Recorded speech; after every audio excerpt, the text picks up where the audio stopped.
Stay tuned. I know you've got a great reader coming up next here on Moonstruck TV and A1RPsychicRadio.com. Until next week, have a beautiful week. Hugs, kisses, and remember, there's no wrong way.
You're listening to A1R Psychic Radio, Earth's #1 psychic radio network, and watching Moonstruck TV and Lightning Television.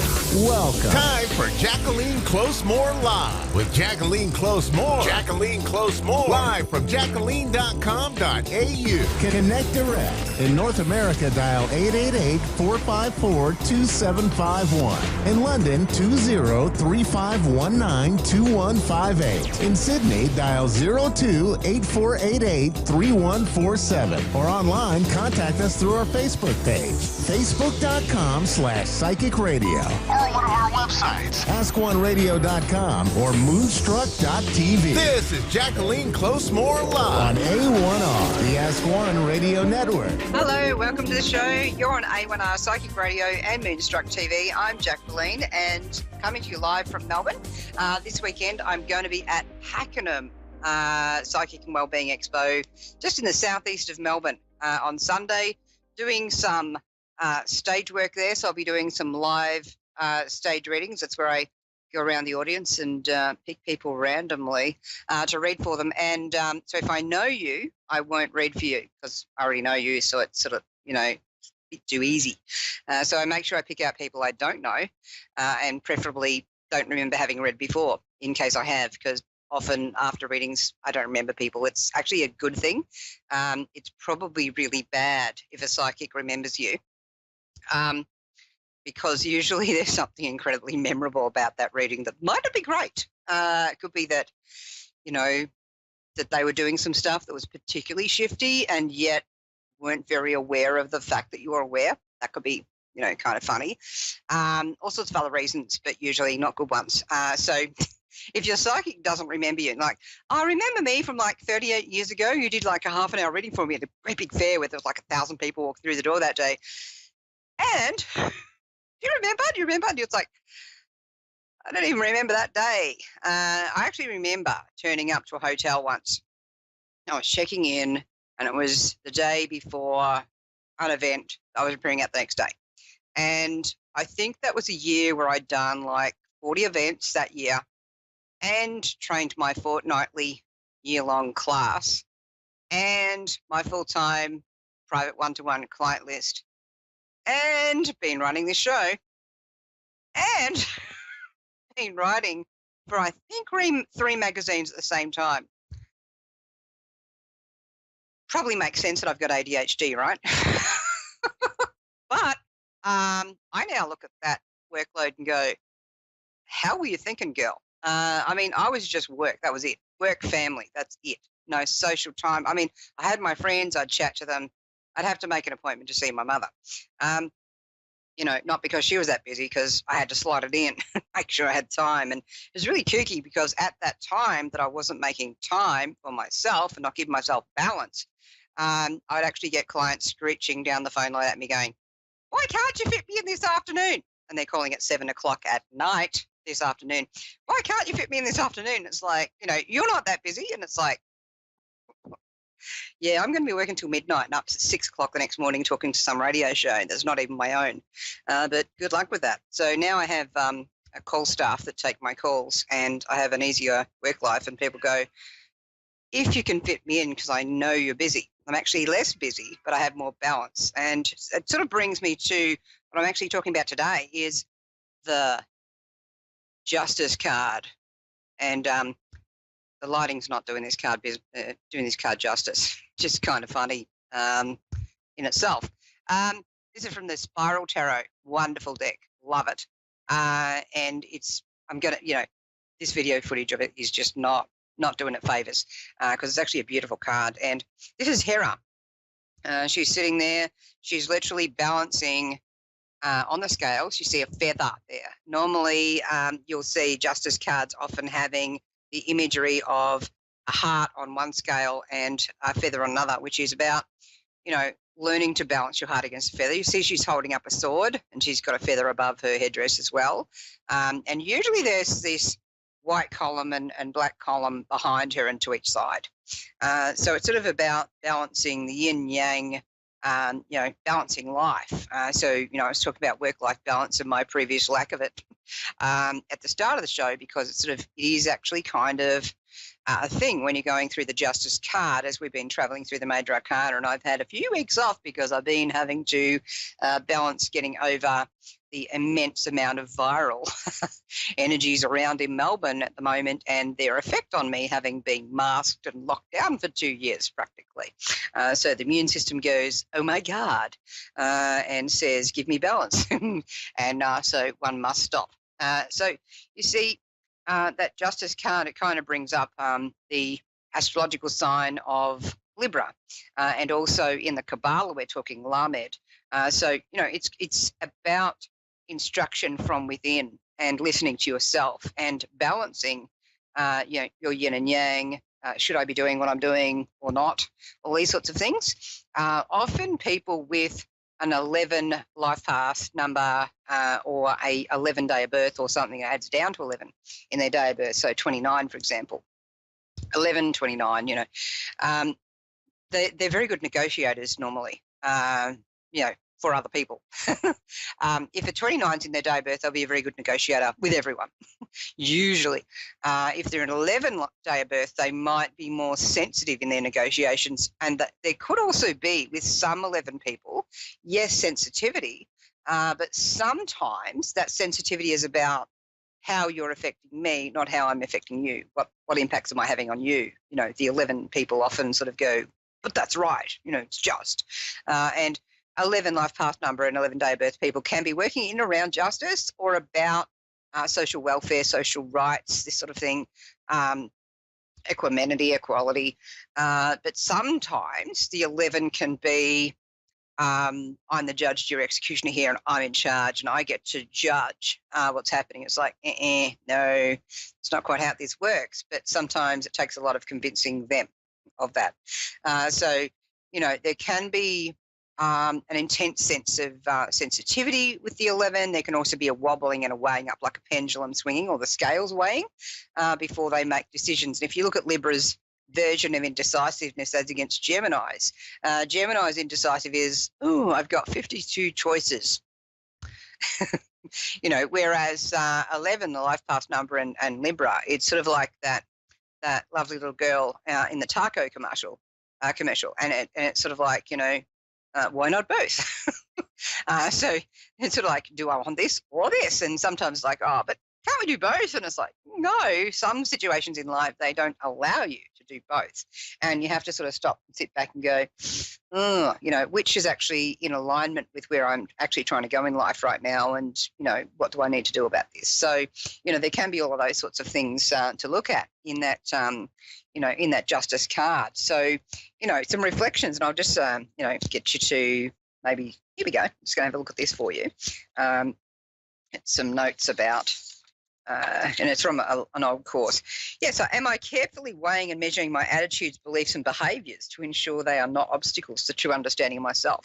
I think it's also like, am I weighing my attitudes and behaviours about my attitudes and how I think about things? And am I weighing how other people are doing or not doing that, and how I might be doing or not doing that, while not realising that I'm doing what I don't like other people doing? It's like when, you recommend someone to become the head of the FBI because you reckon he's going to be great, and you want someone else locked up for losing emails, and then you get raided by the FBI, and that raid is approved by the guy you recommended, and then you scream about how it's not fair, that you won't hand over documents or answer questions, and those documents aren't meant to be held by you in the first place. Don't know. Is that the definition of cognitive dissonance? I don't know. Could be senility. Let's just, work that one out over the next few weeks. How about Alex Jones and that payout, the Justice card? Spouting all that stuff for decades about people whose children have, and families have suffered so badly at the expense of this person making money off that, and then that person getting upset about having to pay out, defamation fees and, like fines for defamation, fines for the harm that's been caused here. I don't know. Maybe they shouldn't have said that in the first place. So looking at your actions, your words, are they just? Are they the right things to be doing? Yeah, and are situations in your life where your ability to feel pain is a blessing? Sometimes, we sort of go, oh, I really feel bad, or you're making me feel bad now, when maybe they've done the thing that's, they need to feel bad to have reflection. I actually had someone once say that to me, you're making me feel bad now. And this is after they've done some things that were really awful. And I sort of said, do you think that's right? Do you think that's actually the right thing to be doing and saying? And they're like, oh, you're making me feel bad now, because I made them reflect. And some people, when they feel shame or guilt, they don't sort of sit with that well. They go straight into anger. And it's like, who am I going to be angry at? Oh, the person who pointed out the thing I did. Oh, not angry with self, because how did I let that behavior go? It's like, no, I know I did the wrong thing, but you shouldn't point that out because I feel bad. So sometimes feeling pain and feeling embarrassment and feeling shame, it's like, that's good, because it helps you recognize maybe not to do that anymore. Something to think about. Anyhow, have a reflection during the week, and until I see you next, use it and just reflect. You don't have to put up with that from other people. Love yous all. Catch you next time. Bye.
You're listening to A1R Psychic Radio, Earth's #1 psychic radio network, and watching Moonstruck TV, enlightening television. Welcome. Time for Medicine for Your Spirit with Raylene Byrne. Raylene Byrne. Live from RayleneByrne.com. Connect direct. In North America, dial 888-454-2751. In London, 20-3519-2158. In Sydney, dial 02-8488-3147. Or online, contact us through our Facebook page, facebook.com/psychic radio. Or one of our websites, askoneradio.com or moonstruck.tv. This is Medicine for Your Spirit On A1R, the Ask One Radio Network. Namaste, everybody. This is Raylene Byrne, Medicine for Your Spirit, coming to you from my beautiful place in Queensland, Australia. So today I just wanted to talk about a little bit of simplicity for all of us. I've just recently returned from India, where I spent 3 weeks in a beautiful village, very remote, organic, very simple. And it really drove home the importance of simplicity in our lives. More and more and more. We all have so much stuff. In fact, we have too much stuff. And so as we go more and more into this year of 2023, where we're supposed to be connecting deeper into ourselves, it's more of a spiritual year. Or if you don't like the word spiritual, resilience, we can use 2 different words here. Simplifying our lives, clearing the clutter, clearing the old, letting go of anything that is not allowing us to connect even deeper to who we are within. So cleaning out shelves, cleaning out houses, cleaning out garages, cleaning out cars, cleaning out offices. My little trick for this, it might be helpful for some of you, is I set a timer and I do 15 minutes or 20 minutes and I pick one place in my house or my office or my bathroom, whatever, and I put my timer on and I just clean that. Get rid of things, get ruthless. And then once it's done, once the timer goes off, I walk away. And then the next day it might be another 15 or 20 minutes. It's amazing how much you can actually clean out and clear out of your life, in your home and in yourself, 15 to 20 minutes a day within a month. It is amazing. And as we all know, when we do have sessions where we clean out and we let go, what we're doing is we're creating space. Space and spaciousness is so needed for all of us right now. Our lives have been so hectic and so busy and so bombarded with incredible amounts of information, stuff, needing to be validated. So we need space. We need space to listen to our own inner world.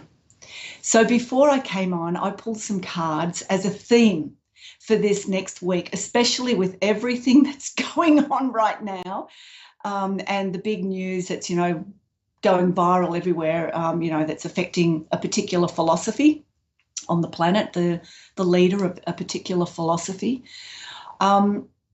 It's so easy for us to be outraged and condemn and judge and be opinionated. But is that the true heart and soul of who we are? This is what we're trying to connect into this year, more and more. So all I will say, without naming anything or without going into too much controversial stuff, is simply this: simplicity again. There are 4 words that 2023 is asking us to live by and incorporate in our life. The first one is pause. Is it really true? What is this stirring up inside me? Let me just pause. Let me take a couple of breaths. Let me be in myself without all that influence. What feels right in here? Let me take this moment to be still and tune in. The next word and way is reflect. is this really true? Is there a way I can have more compassion or more non-judgment or be more detached? Is there a particular narrative going on here? Is there something that is pushing us all to a particular way of being it's very easy to go that way, but if I pause and reflect, I actually can access more of what is true and look at the bigger picture. What perceptions are playing out here? What judgments? The next one is connect. We have pause, reflect, connect. We connect in. Where am I giving my energy?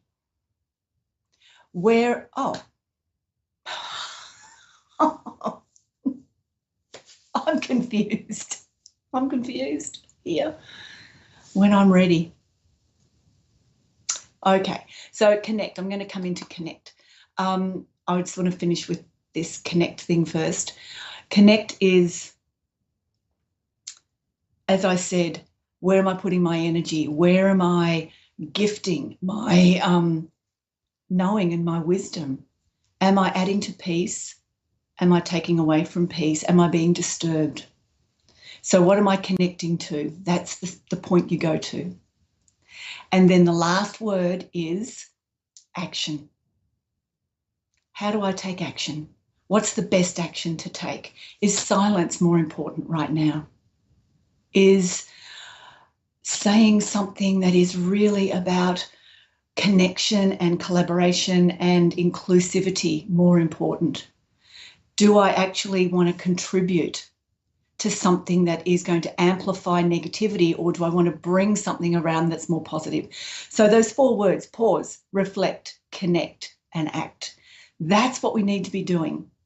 So I'm going to stop here. I've got a call from Crystal in Sydney. I'm happy to talk to you, Crystal. Is there something I can help you with? Hi, how are you? I'm great. Nice to hear an Aussie voice. Oh, thank you. I just needed some guidance on whatever I need. On whatever you need? Okay. Yes. Just a general idea of what's going on for you. Yeah, that would be nice. I have a lot of things going on, but I think I don't know. Maybe I just need to hear something. Okay, so I'm going to show you this. Can you see this?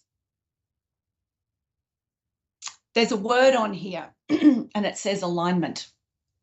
And I've just been talking a little bit about the 4 words that we need to start conducting and becoming more in the rest of this year, 2023, and that is pause, reflect, connect, and act. And alignment is a really big connection and action energy. So what I want to say to you, Crystal, is you have all the solutions for every single thing in your life already within you. Your soul wrote its blueprint before it came here. It wrote its blueprint. So there's a part of you that knows what's next. There's a part of you that knows what the next best action is. So one of the things we can do, and I don't know why, but I'm hearing this for you right now, is around purpose. I think it's, if you sort of had an idea of your purpose, you might feel like you can direct your energy a bit better. So I'm going to give you a little moment, a little exercise to do. And if you can do it once a day for 5 minutes, that's all, for maybe 2 or 3 weeks. And it's simply this: sit outside away from all the Wi-Fi stuff and just sit down, put your hand on your heart, breathe into your heart. And as you're breathing in, you're saying to yourself, today I am my purpose. And as you exhale, I'm willing to do what that takes. And you just repeat that until your timer goes off. Set your timer for 5 minutes. Do that. What you're doing is you're starting to open up pathways for what you actually know within to bubble to the surface. So at the moment, because the alignment card has come up, I would suggest that every couple of hours through the day, just touch base with yourself, tune in. What am I aligning with right now? Where am I giving my energy to right now?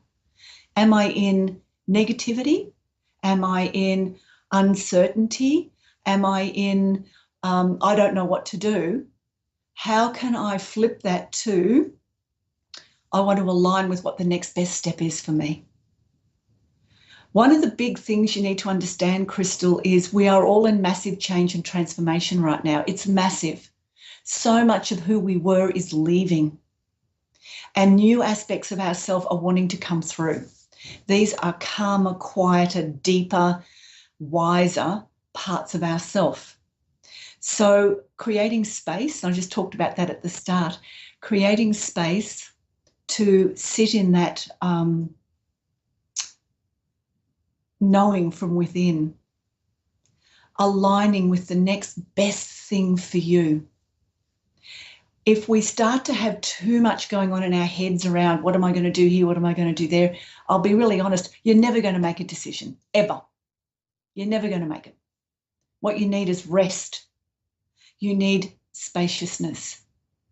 You need to have a calm nervous system, and then you can make choices and decisions of what the next thing is. So this one here, alignment. What am I aligning with today? What is the next best thing for me to align with? Break it down into smaller things. And then once you start to do that, you will see that it's easier to start moving forward. I know you've got a lot going on. I can feel it. It feels a bit crazy around your energy field. But that I think is a thing that's going on for a lot of people, because we are in such a big time of transition. So trusting yourself, aligning what the next best step is. Financially is like so stressful though. Pardon? What was that? Being like financially, it's just so stressful. It's so hard to like, because I have 3 daughters and just money is so tight at the moment, and I just don't know what to do, really. Yeah, okay. So that's a whole thing too, abundance and money coming in, all the rest of it. My suggestion is to sit down and speak with someone who would be able to help you maybe with a budget, or help you with ways that you can be creative to bring more finances and things in. It's aligning with the next best step, aligning with a financial energetic upgrade within yourself. One of the things I will say, when we want money to come in, if we're coming from lack, it's never going to come. But when we start to see and trust our own sense of value and our own sense of creativity, and we exercise gratitude in every single moment through the day when we can, we start to lift our energy and more comes in. 10-second exercise that you can do, random times through the day. Hand on your heart, breathe in. What am I grateful for right now? Open your eyes. Pick one thing, anything in front of you, and say it. I'm really grateful for.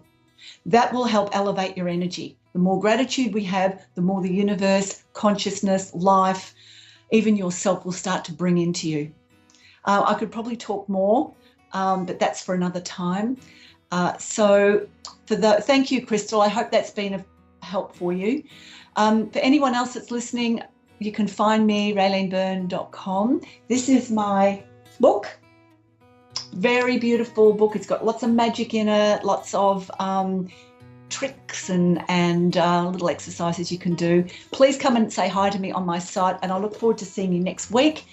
I hope that my offering is helpful for you as we go forward in 2023. Big love, big blessings. Namaste.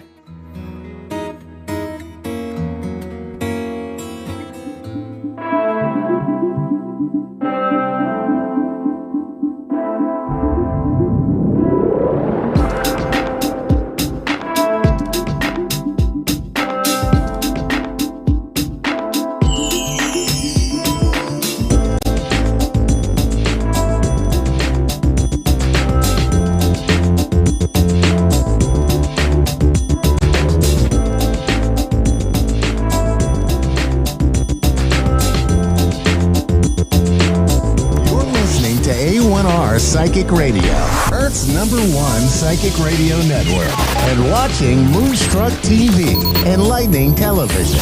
Welcome. Time for Eleanor Gray's Psychic Destiny with Eleanor Gray. Live from GraceDestiny.com. Connect direct. In North America, dial 888-454-2751. In London, 20-3519-2158. In Sydney, dial 02-8488-3147. Or online, contact us through our Facebook page, facebook.com/Psychic Radio. Or one of our websites. AskOneRadio.com or Moonstruck.tv. This is Eleanor Grace, Psychic Destiny. On A1R, the Ask One Radio Network. Hello, hi everybody. I hope you've had a lovely, lovely holiday. It's been great, hasn't it? Holiday weekend. It's what we all need this time of year.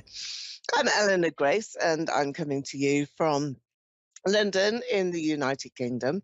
Got my cards ready for you. Look here. We've got the wonderful oracle cards from the tarot, which is brilliant, isn't it? This is what we really need to have. These are Victorian cards. These are from the Victorian tarot. It's really, really lovely to use them because they're such a strong indication of what's happening in your life now and what's happening in the future. So let's take a card here. This is all about thinking. We're doing a lot of thinking, aren't we, at the moment? And I think that this is for everybody. This is so that we can all reflect back just a little bit on the first sort of quarter of the year so far. And then we can make our plans, can't we, to zoom forward, to get ourselves into gear and to change things up a bit. So the thinking card, that's for everybody here today. I'm also using my crystal ball. This is a great, great method as well for being able to really, really focus onto very pressing issues. This is the quartz, the pure quartz crystal. I love to use this because we get lots and lots of images of spirits that come through you and your future pathway. What on earth is happening there? Where are you going? Which corner should you turn? And should you do it at all? I think all of these factors are very, very prominent now in everybody's life. So as we move into the spring season, we're looking at making real plans and starting to take real actions as well. And that's what we're talking about here, manifesting our future, taking some real actions to focus our thoughts very, very much onto who we are, who we want to be with, and what we're doing. So this is really a time for everybody to gather themselves together, gather their strength, and start to reinvent yourself, reinvent the wheel. Why don't you look at new pathways for yourself and consider who it is that means so much to you and where you want to go with them. Maybe you haven't met anybody yet. Maybe you're in the middle of traversing conflicting and difficult relationships. And we've all had those. We have those in families, we have those in life with friendships and work colleagues as well. So you will find that now you've got quite a lot to take on board in our session here this evening. It's 7 o'clock in the evening here in the UK. So we've got Amber from Iowa. Hello there, Amber. You're on the line here to Eleanor Grace. Welcome, welcome to the show. And can you hear me there? What's that? Can you hear me? Yeah? Yep, I can hear you. Oh, brilliant, brilliant. Amber, let's get going with you. I'm just going to focus now onto you and try and sort of create a little bubble really around you here with my cards as well. I'm going to take a selection of 3 cards. Let's see what they bring to you and let's see what the first card is. I've just shuffled the deck, so it would be really nice now if you could select from one of the piles of cards that I've just cut. So can you choose pile number 1, number 2, or number 3 for me, please? 3. Okay, number 3. All right, let's see what the first card is for you. Well, we have King. a king here. Here we are. This is the card for you. Let me take it right up for you. It's the King of Wands. So, very important person, is a real character, is somebody that is really in your life. It's not a person that you're imagining would be there. So that's your first card. Let's take the second one here. Well, we've got the Pentacle card here. This one, again, is very much this laid-back lady who is really attempting to make some changes in her life. This is you. So we'll put you down as the second card here. And then we have the 7 here, 7 of Wands. And this is all about taking a journey and perhaps realizing that you can go a lot further in your life than you had thought possible. So we'll have a look in detail, shall we, at these 3 cards with the crystal ball as well. So hang on to your hats now. Just going to get my glasses. So we've got King of Wands, 4 of Pentacles, 7 of Cups. So this is a precarious situation that I feel that you are in here, Amber. You've got to make decisions as well about your relationship and also, more importantly, about where you're going here, Amber. So I feel that you've got some decisions around work. This is the king here, the king that's telling me that there's an important person around you at work that you need to speak to, that you need to have a good conversation with, and perhaps get some resolutions made, some conclusions drawn. That's very important here for you, and not something to be missed either. Four of Pentacles, yeah, very, very much you being quite laid back and perhaps allowing other people to take control in your life, to push their ideas forward and to create a situation for you that you perhaps, pretty comfortable with, but wasn't all your idea. So you are now being given, Amber, an opportunity to have your own voice and an opportunity as well to realise that you can be the very first person to say what is important for you. So you are being given this opportunity right now, and this is between now and July, April to July, for you to be able to say, okay, I really want to change a few things. I want to really have a bit more oomph in my life. I want to be dramatic and diverse and take decisions for myself to benefit myself and not really to benefit everybody else around me. So decisions. This is what is calling you here, Amber. I also feel a sense of loss that goes back to November last year. Want to point that month out to you. It does seem to be coming through in the crystal here as really quite a difficult time, a difficult month. Let me just illuminate that for you. Let's get some light on the matter. Let's have a look. Do you recall that yourself, Amber? Is that jogging your memory a bit? Yes. Okay. And was that a loss that you suffered then in November, Amber? Yeah. Okay. I felt that this was inevitable. That's the word that I want to say. It's perhaps not the kindest word, but I just feel that it was inevitable, that you'd come to a point where this was going to happen.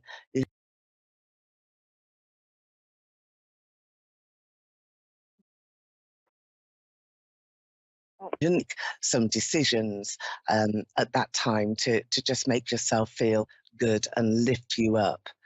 I have spirit around you as well. Now, the spirit that is here is sort of standing all around you. I feel that the space that you have got a strong psychic connection of your own. And that's great to see. And I can see that here in the crystal. And this is pure quartz, by the way, so it really does resonate a great deal with spirit in lots and lots of ways. So now I think, Amber, for you, it's about trying to meditate a little bit and really get yourself in a situation as well where everything can be just so very, very positive on lots and lots of aspects, lots and lots of angles.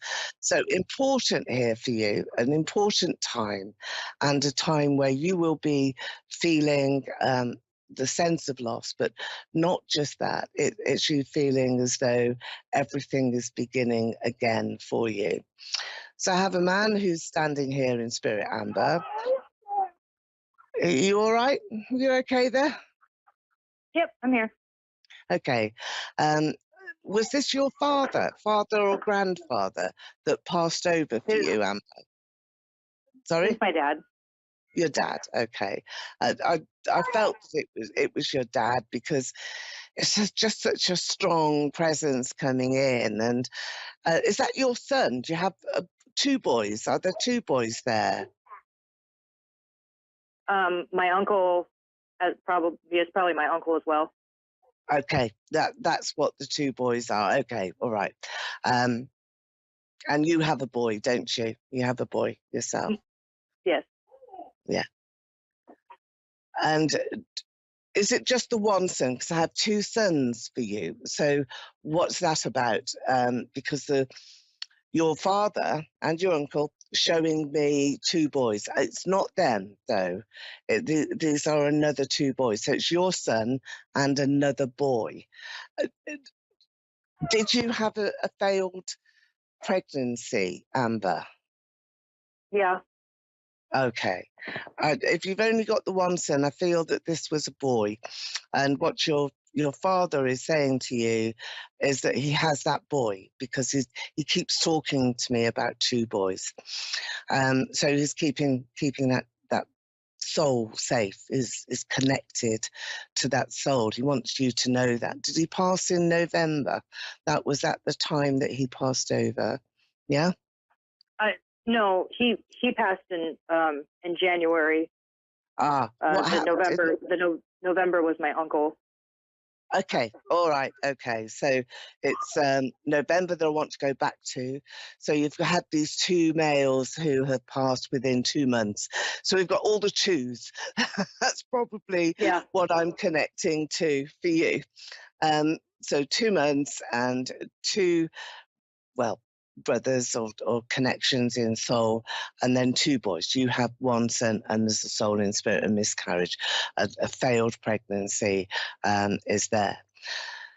So you have all the support now that's coming in from one woman.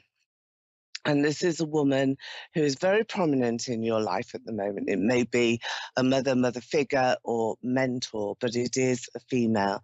I want to go to the workplace as well, because I feel that work for you needs to be reconsidered. You need to make a decision about work, perhaps whether you're going to continue in the same way or restart. But you will be talking to a man who I think is going to be very helpful. It's like a mentor to you, Amber. So you will feel as though you've made the right decision, you've got to the right place.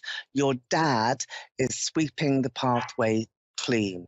He is making sure that you have the opportunity, Amber, to really gravitate now to the prospects that are being given to you.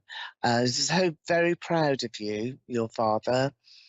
I think he would have told you this anyway, but he's telling you again now because I can see him wanting to lift your chin up and say, look, walk tall, just walk very, very strongly forward. There's a new job, there's a new start for you emotionally in a relationship where things may have been thin. So you've been, trying to maneuver things in a very difficult way. That's going to be stronger. And there may be somebody walking towards you that just gives you an up.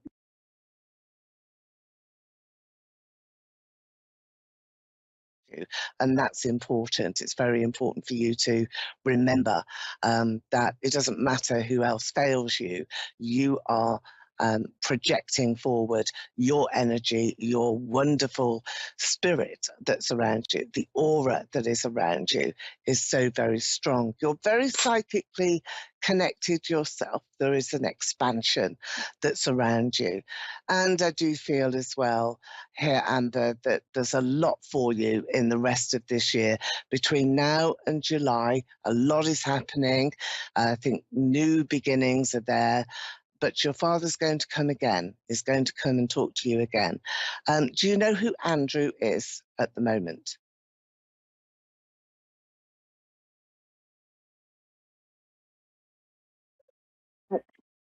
Do you know? Hello? Hi. No, I don't. You don't? Right, okay. You're not thinking, right, that is a name that I need to give to you because it's somebody that I feel is important, really important in your life. So I'm going to say thank you for joining me, and thank you to your father, your uncle, for showing themselves here to you and saying also how proud they are of you. So you will be going through some momentous changes. Watch out for your boy. I think he's a handful, but I think he's got a lot of prospects here in the future. So have you. So if you want to contact me again, Amber, you can do so on FaceTime, and that is at Eleanor Gray Psychic Evenings. And you'll also be able to grab an email reading, which is specially there. Okay, so I'm now going to welcome Jerry Ann here onto the show. Hello there, Jerry Ann. You're from Canada, I believe. And hello, hi. Hello. Hello there, hi. Hi there. So you're calling in from Canada. I'm Eleanor Grace, and I'm here in London, in the United Kingdom. So let's have a look at you. Jerry Ann, it's wonderful to speak to you. Thank you for joining us today. I'm going to do the same thing. Thank you for this opportunity. I'm so grateful. It's not a problem. So we're going to take some cards first of all. Then we'll have a look into your crystal ball, see what's there for you. So I'm asking you now to cut the cards with me into 3 sections, 1, 2, or 3. Can you choose number 1, 2, or 3? 2, please. Okay, number 2, straight down the middle. Let's see where we're going to here. Queen. This is you, Jerry Ann. You're the queen here. So we've got the right person, and you will be projecting all of your thoughts very strongly forward because you're the Queen of Swords. So you can think, you're clever, you're intelligent, you articulate yourself very well.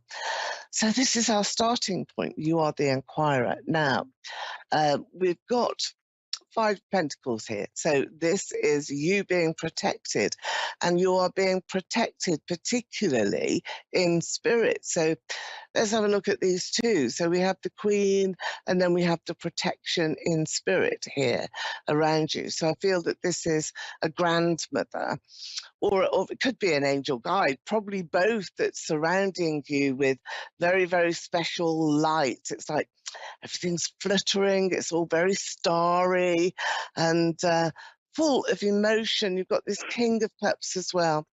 This is a King of Cups that is a man who's standing by your side. So full of emotion here.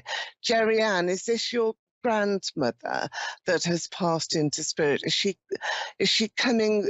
I feel as though she just wants to hug you. My grandmother's been with me since the day she passed. Yeah. She used to come to me quite often in spirit. She used to come in my dreams and take me astral traveling. Oh, wow. And then I cut her off for a while. And just recently, I'm getting back into all of that. Okay. But I know she's never left my side. No, she hasn't. And did she take you over the rainbow when you went astral traveling? Yes. It's like, yeah, I could see a rainbow all around you and her. And it's like, just. I actually had a body talk reading, and she said she's never seen this before. But for the whole reading, she said I was an actual rainbow. Oh, well, there you are. That's why I've got the rainbow, and it's as though you're flying on a bird. It's like it's a great big eagle, white eagle, lots and lots of feathers, and you're on the back like an albatross almost, but it isn't. I think it's a spiritual animal that is taking you when you. White eagle is actually a card that. White eagle is a card that I pulled this morning from my natural spirit.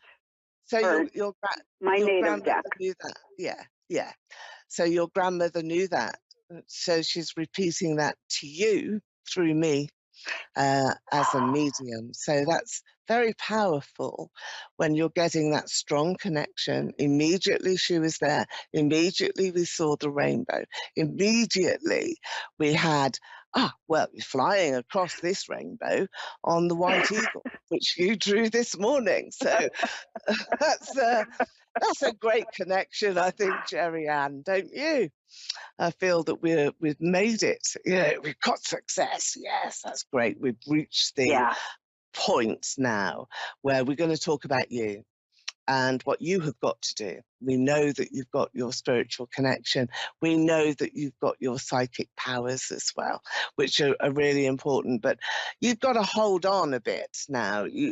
I've got this sense that your life is in suspense, that you need to perhaps take a little bit of time out just for you right now to consider, well, what is it that I'm supposed to do next? I don't mean just abandon everything and do nothing. I mean actively during your very, very busy schedule that you take some time out every single day, maybe an hour, and this is just for you, but not just to meditate or to, connect psychically, but to make a plan, and to make a plan that stops the delays from happening in your life. Because I've got a repetitive cycle here where delays are happening continually, and you in particular are feeling a bit lost with this, that you start something and then you can't finish it. Is that true? Is that how life is affecting you right now? Well, yeah.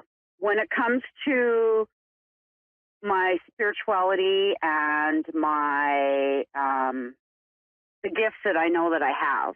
Yeah. I let that ego part get into me. Yeah.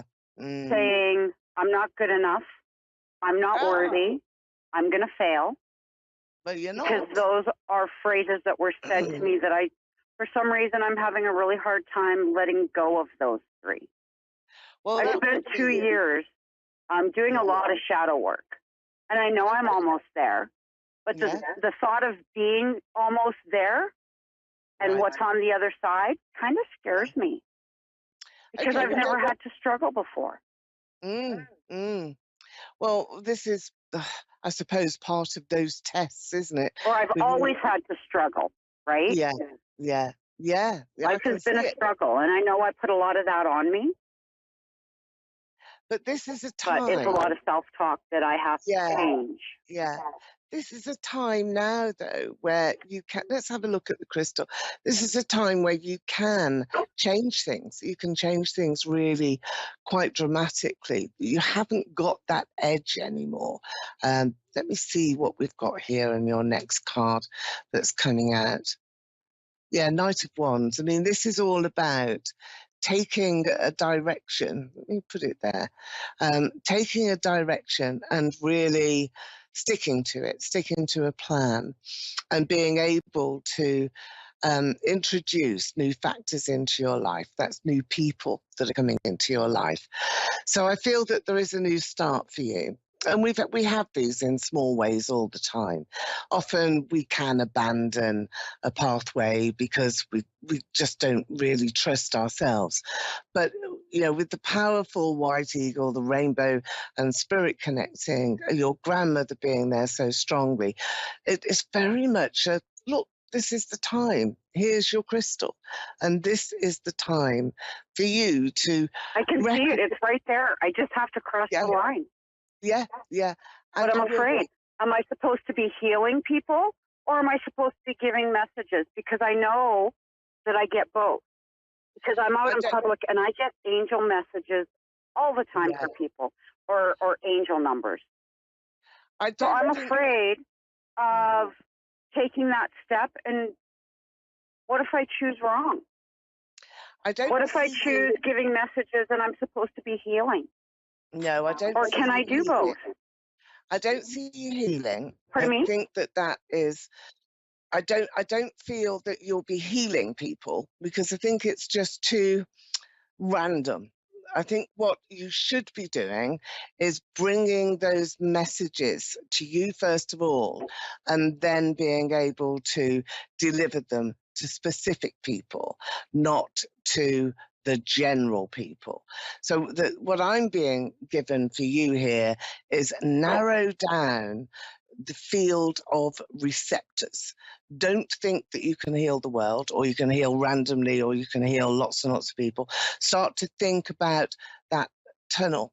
So you want to be able to help yourself first of all, because life has been on the edge for you. Yeah. And then you are going to be able to help those people who come to you, not people that you select.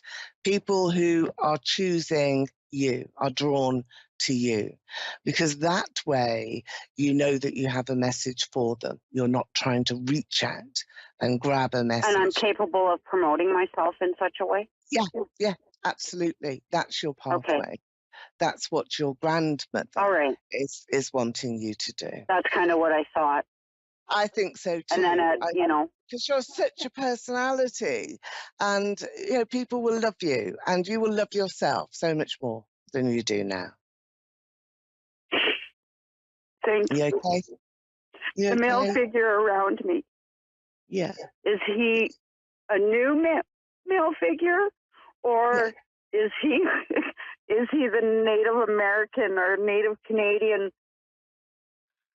Indian? And I know that's the wrong word, indigenous, that follows me around all the time, that's name is Walter. Is it him, or is it a new energy that's around me? New. It's absolutely brand new, Jerry Ann. I think that Walter is a little bit of a red herring. Did I help him cross over? Yeah. Did I help him cross over? You did indeed.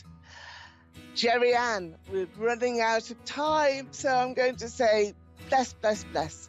Thank you for joining us on the show, and good luck, really good luck with your journey. Thank you now. And thank you to everyone here for joining us on A1R Psychic Radio Moonstruck TV. I've been Eleanor Grace. I will see you soon.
You're listening to A1R Psychic Radio, Earth's #1 psychic radio network, and watching Moonstruck TV, enlightening television.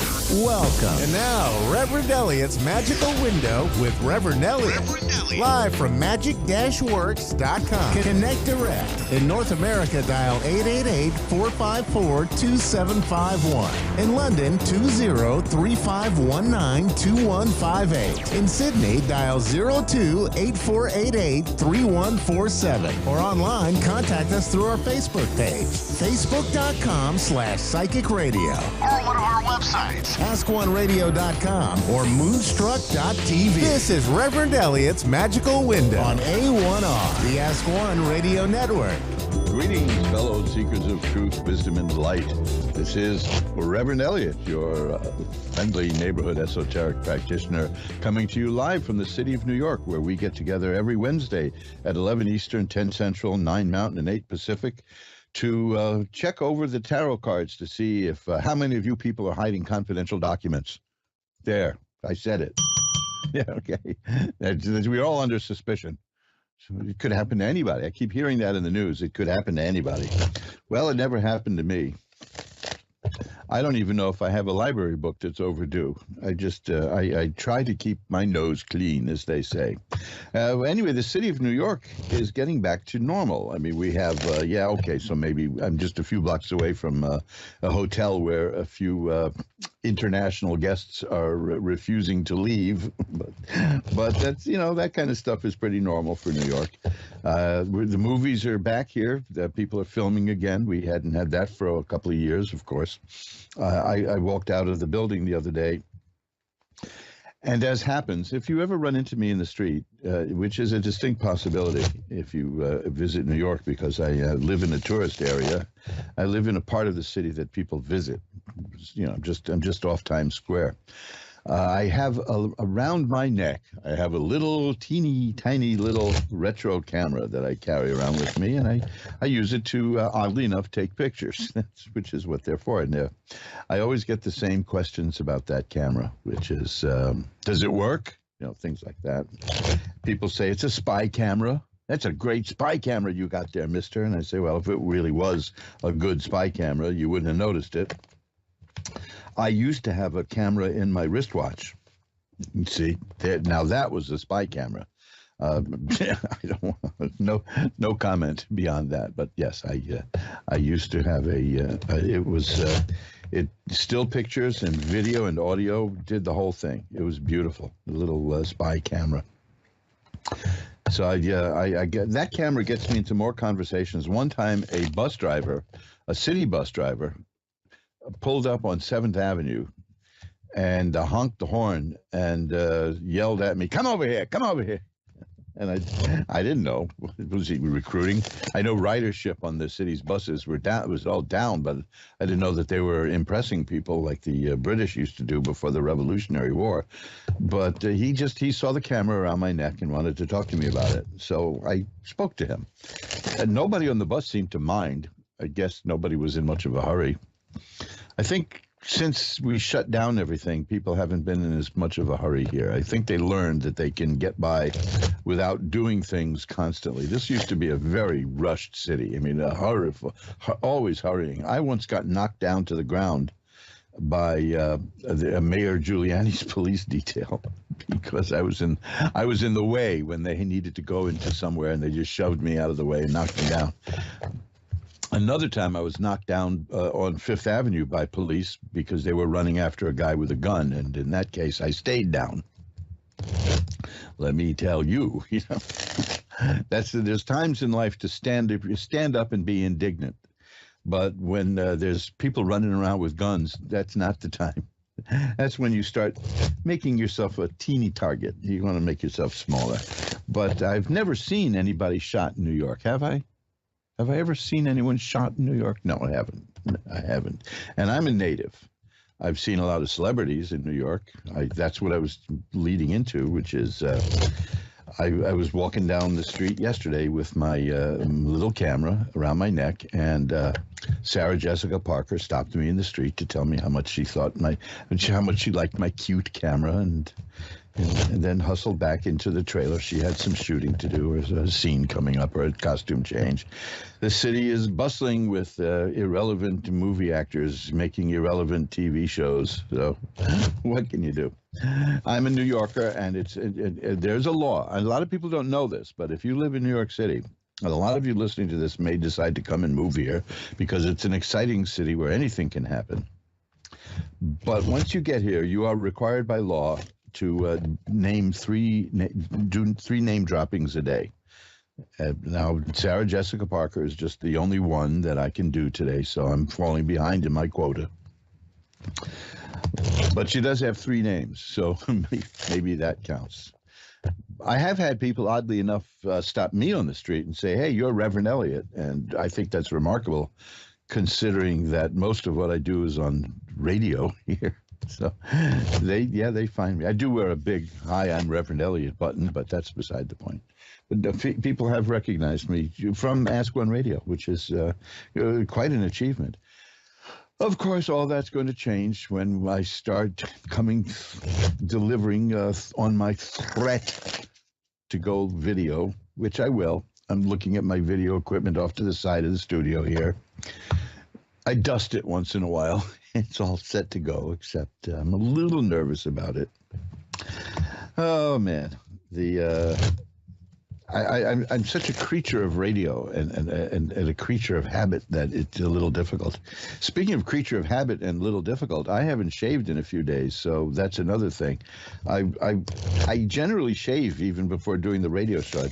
I like to prep and be good, but I've been very lazy about repairing the lamp in the ceiling in the bathroom. And without a lamp at night, we got plenty of light in the daytime, but at night I can't.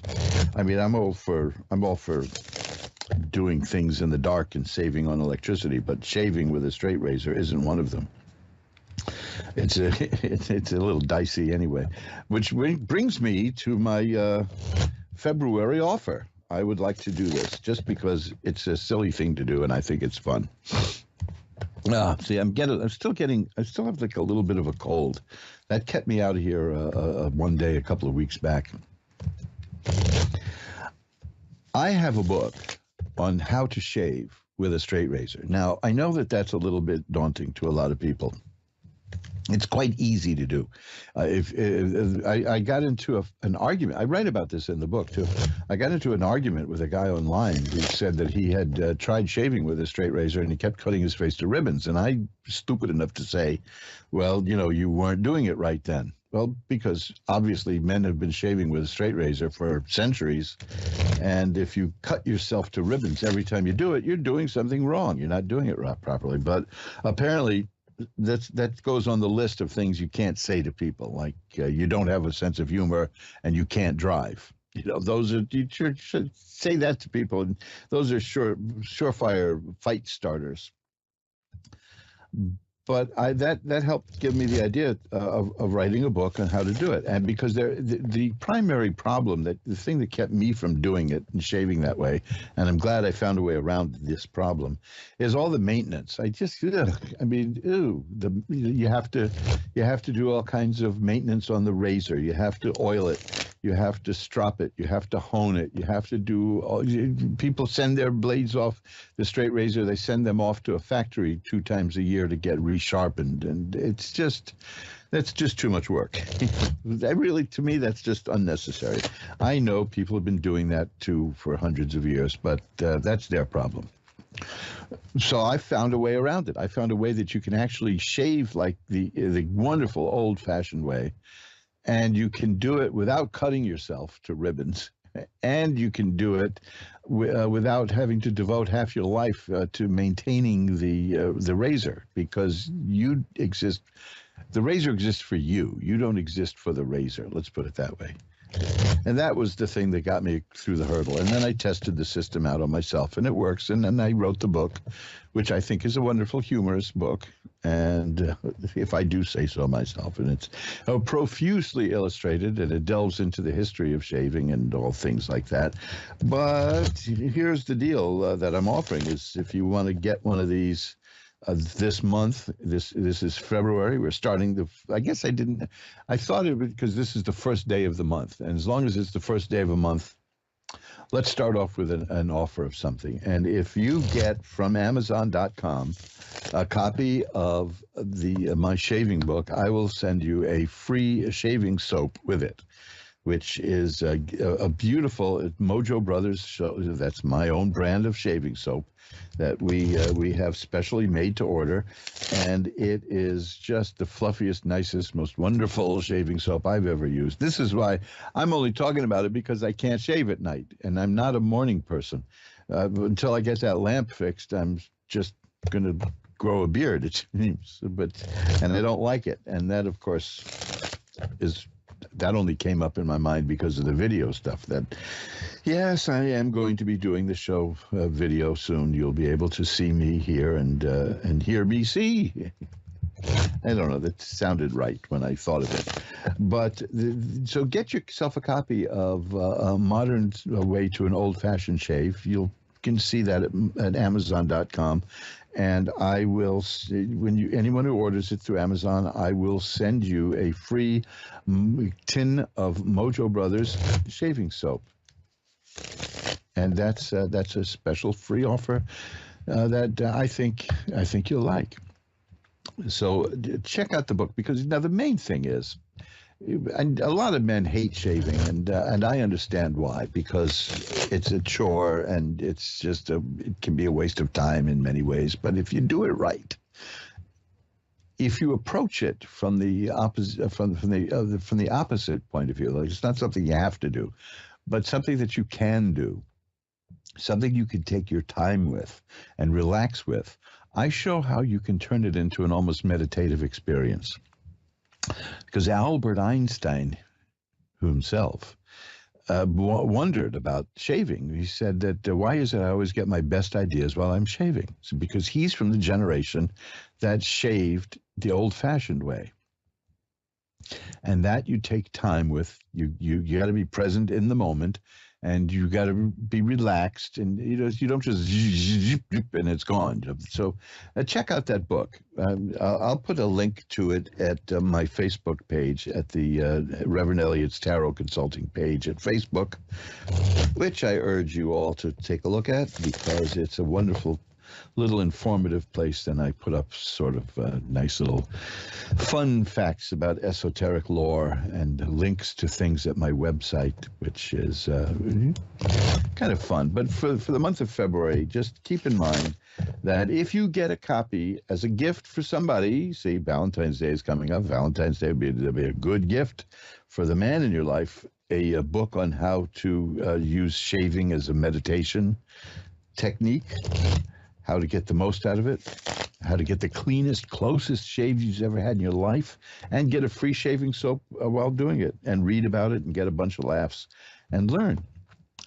That's the offer that I want to make today. Just I don't even have a presentation for that. Maybe I'll make a little ad and put that up at Facebook. It's just an inspiration that just hit me to tell you that if you get that book through Amazon.com, I will throw in a shaving soap. If you want 2 shaving soaps, just let me know when you order the thing too. Maybe we can arrange that. No charge. Well, we're all shuffled up as you hear the cards are being shuffled. What else? What we still had no snow. I mean, last time we spoke, I was talking about how terrified everybody is about snow and rain when it hits this city. Today, one of the most ridiculous headlines I ever saw in anything relating to the news, they said that this length of time in the winter, New York City has gone without snow now. They say it's unprecedented, and it hasn't happened since 1973. Well, geniuses, if it happened in 1973, it's not unprecedented, is it? I don't know what they think that word means, but I've got a theory. Looking at the newspapers lately, like the last 8 or 9 years, I think that all the editors are on strike. I think I'll head over to the Daily News or to the New York Post building, and maybe the New York Times, definitely, and just see if anybody is walking a picket line there, and has been for 10 years. because I'm sure it seems to me that the editors are on strike because the sentences don't make sense anymore. It's unprecedented, and it hasn't happened since 1973. I feel like Oliver Hardy now. Well, we're all shuffled up. Why don't we do this? Why don't we get to the tarot readings now? As you can tell, I'm a little chatty because I missed the show last week. There was technical problems. The internet was dead in this part of New York, so that was I couldn't open up the window and use a megaphone and get to all of you people.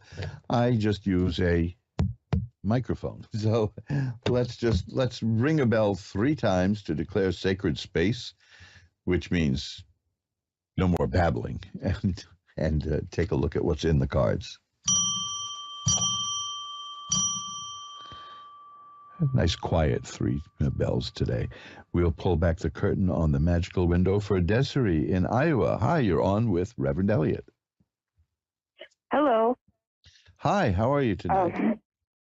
I'm good. I'm just kind of nervous. Oh, don't be nervous. Just like you're talking to an old friend. How's that? Okay. Well, now you're going to get me nervous. I'm sorry. Do you laugh? I've been trying to get a hold of you guys for like a couple of weeks. Are you one of the people who laughs when you're nervous? Yeah. Well, that's it. Yeah, because I've had experience as a comedian, and just laughing around me is just going to. I'll never let you off the phone if you laugh at everything. You're doomed. You'll be talking to me forever. So I get that way too. By the way, that's the funny thing is when I get nervous, I start laughing. We would be fun in a plane crash, wouldn't we? Yeah. Yeah, actually, probably. So what can I look at for you tonight? I believe it. I really wanted to look into my love life. Okay. It's just I want to know like which way to go, what to do. Like I'm just really confused. Okay, let me tell you something. I've got some interesting stuff here. The first card I have is the 10 of Cups. And cups are about romance and emotional things. So that's good. The cards are listening to you. The 10 of Cups is the happiest card around. It's about perfected happiness and joy and love and family. So what the cards are saying right off the bat is don't worry about it. No matter how difficult it may seem, you're going to be all right. The Hermit is here. The Hermit shows that the Hermit means you're going to be taking advice. You're going to meet somebody who's going to give you some good advice and help you out. That could be me for all I know, but it's probably somebody closer to you in your life. The 3 of Rods tells me that you're going to get what you want, but it's going to take a little bit of time. The 3s are about waiting for something to develop. But I have a card here that I'm concerned about.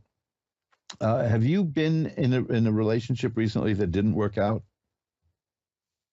Yeah, actually, he's currently in jail right now, and we're just like on the fence.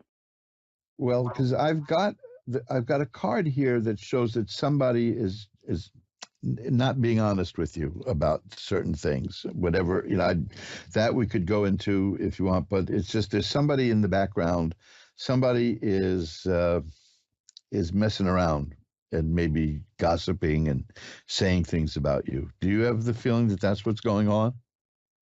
Yeah, a lot of the time, like through our relationship, it's always been like third parties that, like when it's just us, we're just fine, we're great, it's like magical. But then like his family, other women, friends, like they just hate the fact that we're together, and then like that's create.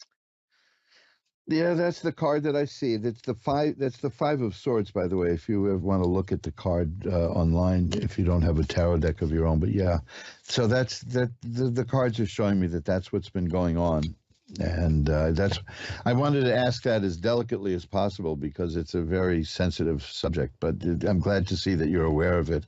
And these cards are just confirming it then for you, because that's the source of the problem here. Remember, though, that the very first card I got was perfected happiness and joy and the family and the happy home. So eventually it's going to work out. Okay, you'll be fine. In Is fact, it with there's another. this one person? Is it with the same person? Because I don't know if I should wait for him. Well, are you still there? Have I lost you?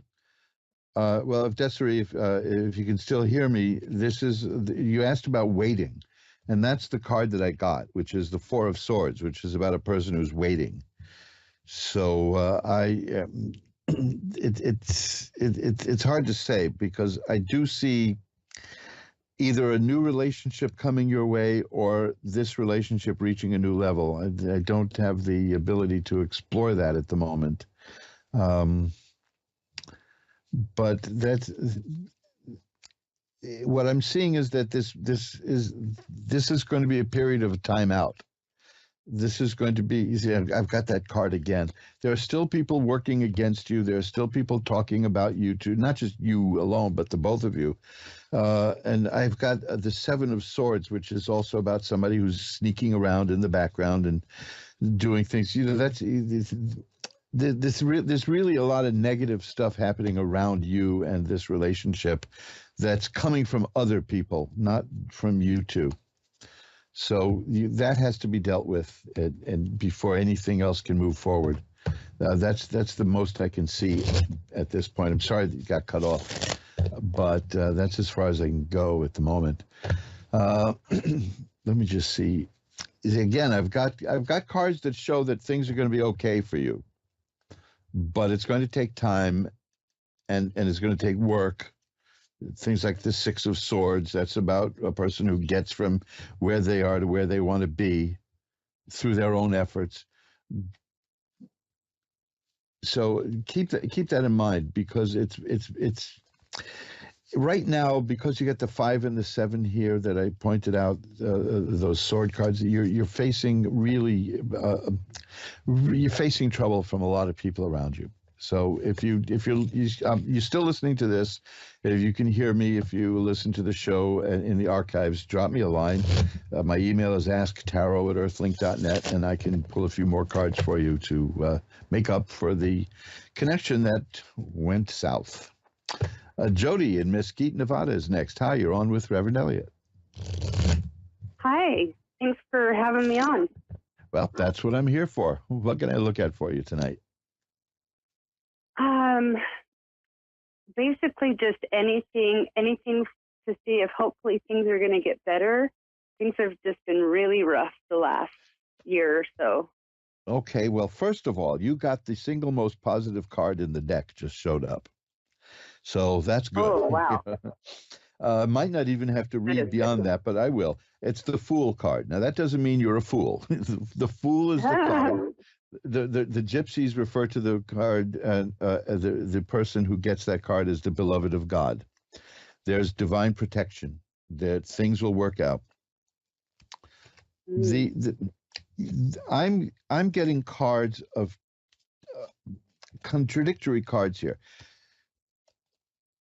This is very interesting, because I'm getting cards like here, the Six of Swords, that's a card of forward motion. The Four of Swords, that's a card of just staying put.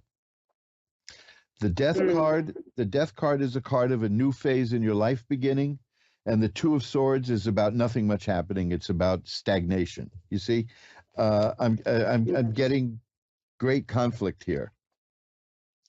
Mm-hmm. That makes sense.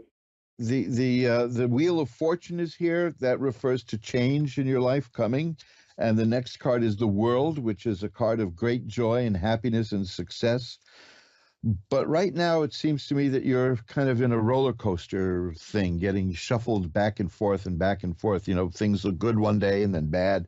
If you get the feeling that that's what's going on, that's what the cards say is going on, yeah. You know, so. Oh, yeah, definitely. Don't question your sanity in that sense, because what I'm seeing here is it's not you. You're getting really positive cards here. The Sun, the World. This is all after the Wheel of Fortune that says this up and down situation is going to change. Probably because you're entering a new phase in your life, and that change is difficult. It's going to be a positive change in your life, but it's still change, and that's very difficult to deal with for most of us. And I'm saying us for a reason, because I'm not too big on change either. This is one of the reasons. I mean, I knew a guy who couldn't understand why couples that apparently hated each other stay together for years, until it finally dawned on him that people would rather be miserable than be lonely. Yep. Because loneliness is a change that a lot of people can't handle. But what I'm seeing, with you is that the change is coming, and it's going to be very good for you. The change revolves around something sad that happened to you not long ago, that it may have been the trigger for something changing. A relationship not going well. You don't have to go into any details if you don't want to, but what I'm saying is that when this up and down transition period ends, you've got nothing but really high quality positive cards here, and your life is about to change for the better, which is, it doesn't mean it's going to be easy. It doesn't mean you're going to like it while it's happening, but it's going to be good. It'll end up being for the best. And I don't mean that in the sense of, a blessing in disguise. When something happens to you and people say, well, it's a blessing in disguise, you really got shafted big time. But no, this is no blessing in disguise. You're entering a period of life where everything is going to be really good. It's just that getting there involves so many changes and so many ups and downs that it feels difficult. But there's still some sorrow attached to something that happened to you not long ago. There was a relationship that didn't work out, something along those lines? I'm not sure if it's either a year and a half ago I had a stroke and found a brain tumor, and that's when things went bad with my husband. Or I lost my cousin who is very close to me. Well, there's great sadness that something very upsetting and sad happened, and you're dealing with that, and that's where you have these up and down emotions. But you're going to come through it okay. That's the way I see it. Yeah, I'm still in this I keep saying ex-husband, because we've been separated over a year, but he still keeps coming back like we're married, but we're not. I mean, we are, but it's just really messed up. I've been there myself. I know exactly what you're talking about. I had a marriage that didn't work out at all. That's to say the least. But she kept wanting to get something going again, and it's very confusing and very painful. But that's gone. That's over with as far as it has been for years. I did meet someone else, and we've been together for about 40 years now. So, it's a long time. So it's not the end, and you're younger than I am, that's for sure. I can tell you that. But because most people I meet are younger. I don't know. Most people I meet are younger than I am. I don't know. So it makes sense what you were saying, the roller coaster, and yes, it all makes sense to me. Well, when this happens in our lives, we start thinking, is it me? Is this just me? Is there something wrong with me? Because one minute you're up and the next minute. But you see, the cards are, this is what the cards are showing, complete contradictions, that up and down thing. So,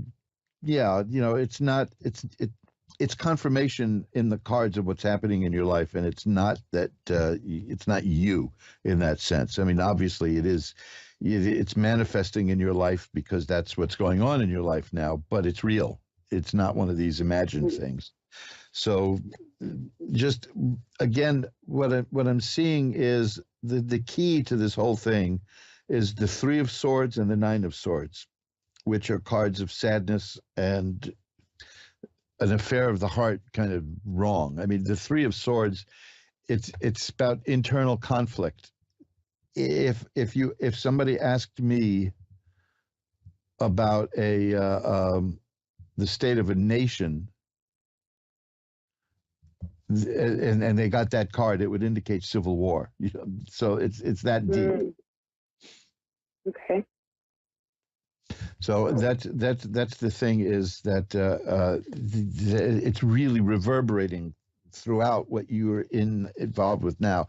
That combined with your own medical situation, it's very, I've been dealing with medical stuff for several years now, and I understand what that's like. A lot of people don't. They think it's not like just getting a cold and getting better. Some illnesses reverberate and they stay with us because they change us. They change us a lot. Here, I got the Fool card again. See, that's saying you'll be okay. You'll be fine. Okay. So, well, it makes so much sense, and I really appreciate it. Well, great. I'm glad it helped out. What I'll do is, after the show, I will light a white candle to send some positive energy your way. But please know that it's being sorted out. You're working it out. You're going to get through this. It's just that this is not. It's painful, So you'll. But it's not something you're imagining. Let's put it that way. That's what's worth knowing, I think. Okay? Yes, for sure. Thank you so much. My pleasure. Okay. Bye-bye. Bye-bye. Oh, boy. And that's some heavy-duty stuff. And, when things go bad in a relationship and one party doesn't quite accept it, it's pretty strange. But that's because there's always an emotional tug. There's always something there that's going on, and I'm here to tell you that these things do work themselves out. People move on. People change. And like I said, we find where we're supposed to be. And this is the kind of stuff I like reading tarot cards for, because it looks at the aura around a situation. It's not like the usual stuff they show in movies where somebody goes to get a reading and the gypsy gasps, and then next thing you know, a piano falls out the window on them or something silly. These are very profound issues, and you can do a tarot reading for an hour on one subject and really tear into it and go into it. I do that all the time with people. And I don't know if should I mention this? Yeah, I will. I've got a new kind of tarot reading. I guess I'm an innovator in that sense, because that just means I'm a pain in the neck, is what it really means. It means I don't leave well enough alone.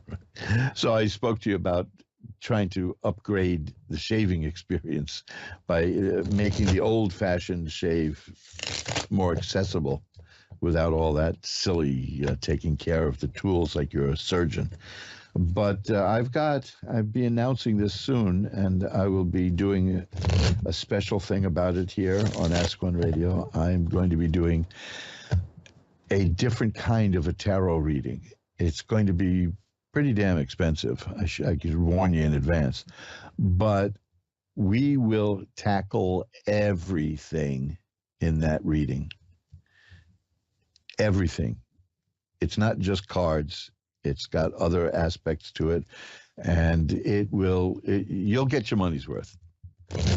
That's for sure. But it's going to be a very special kind of a reading. And it's just for a few people. And it's not something everybody should do, but just for a few people. And you'll know if it's right for you. It's not the kind of thing, because it's expensive. I'm not going to try to shove it at anybody, but you'll see. It's going to be an interesting experience for both of us. Because, see, the main thing is, it's not about just me telling you what I see in the cards.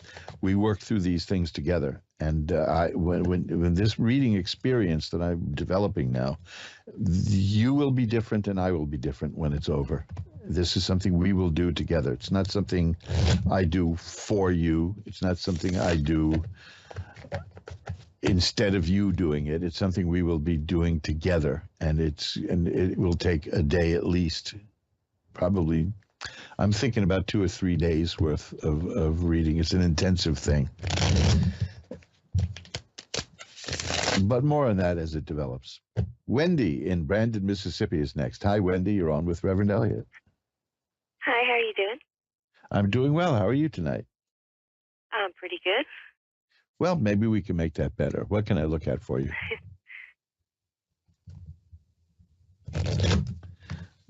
What would you like to look at?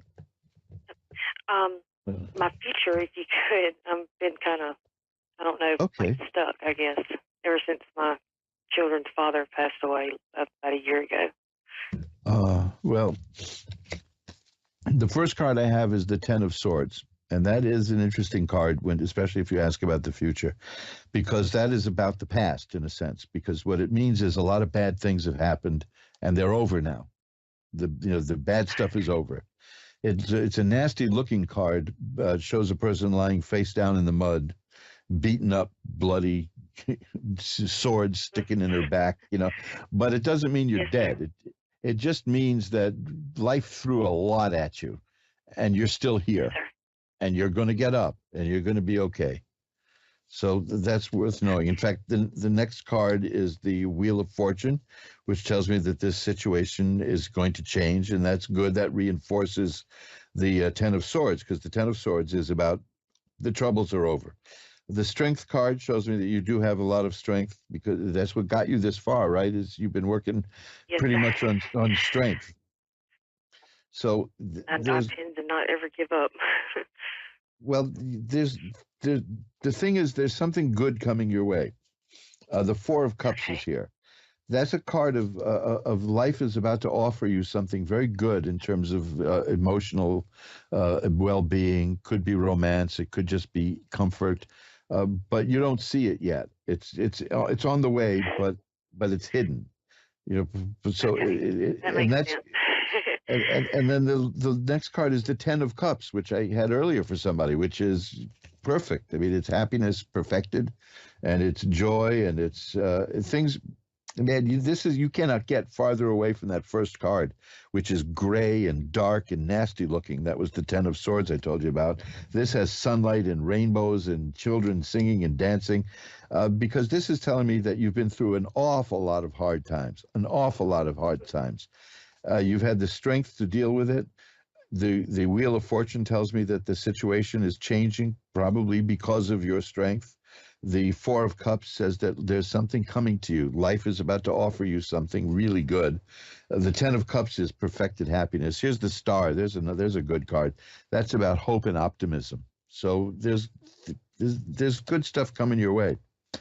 There's a slight warning here, but it's no big deal. It's the Five of Cups. That's about a person who's concentrating on what was lost, and it's not obsessed, but it's still fresh. So the losses it's still there, but there's right behind the person is two cups that are fine, as opposed to three spilled cups.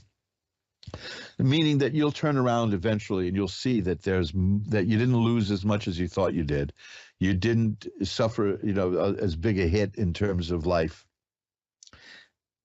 And you'll be moving out of that, commonly referred to as like the grieving experience, but you have to do that for as long as you need to do it. And I never, ever, ever, ever believe in anyone saying you've snap out of it. Why don't you? You've grieved enough. You deal with it in your own way, in your own time.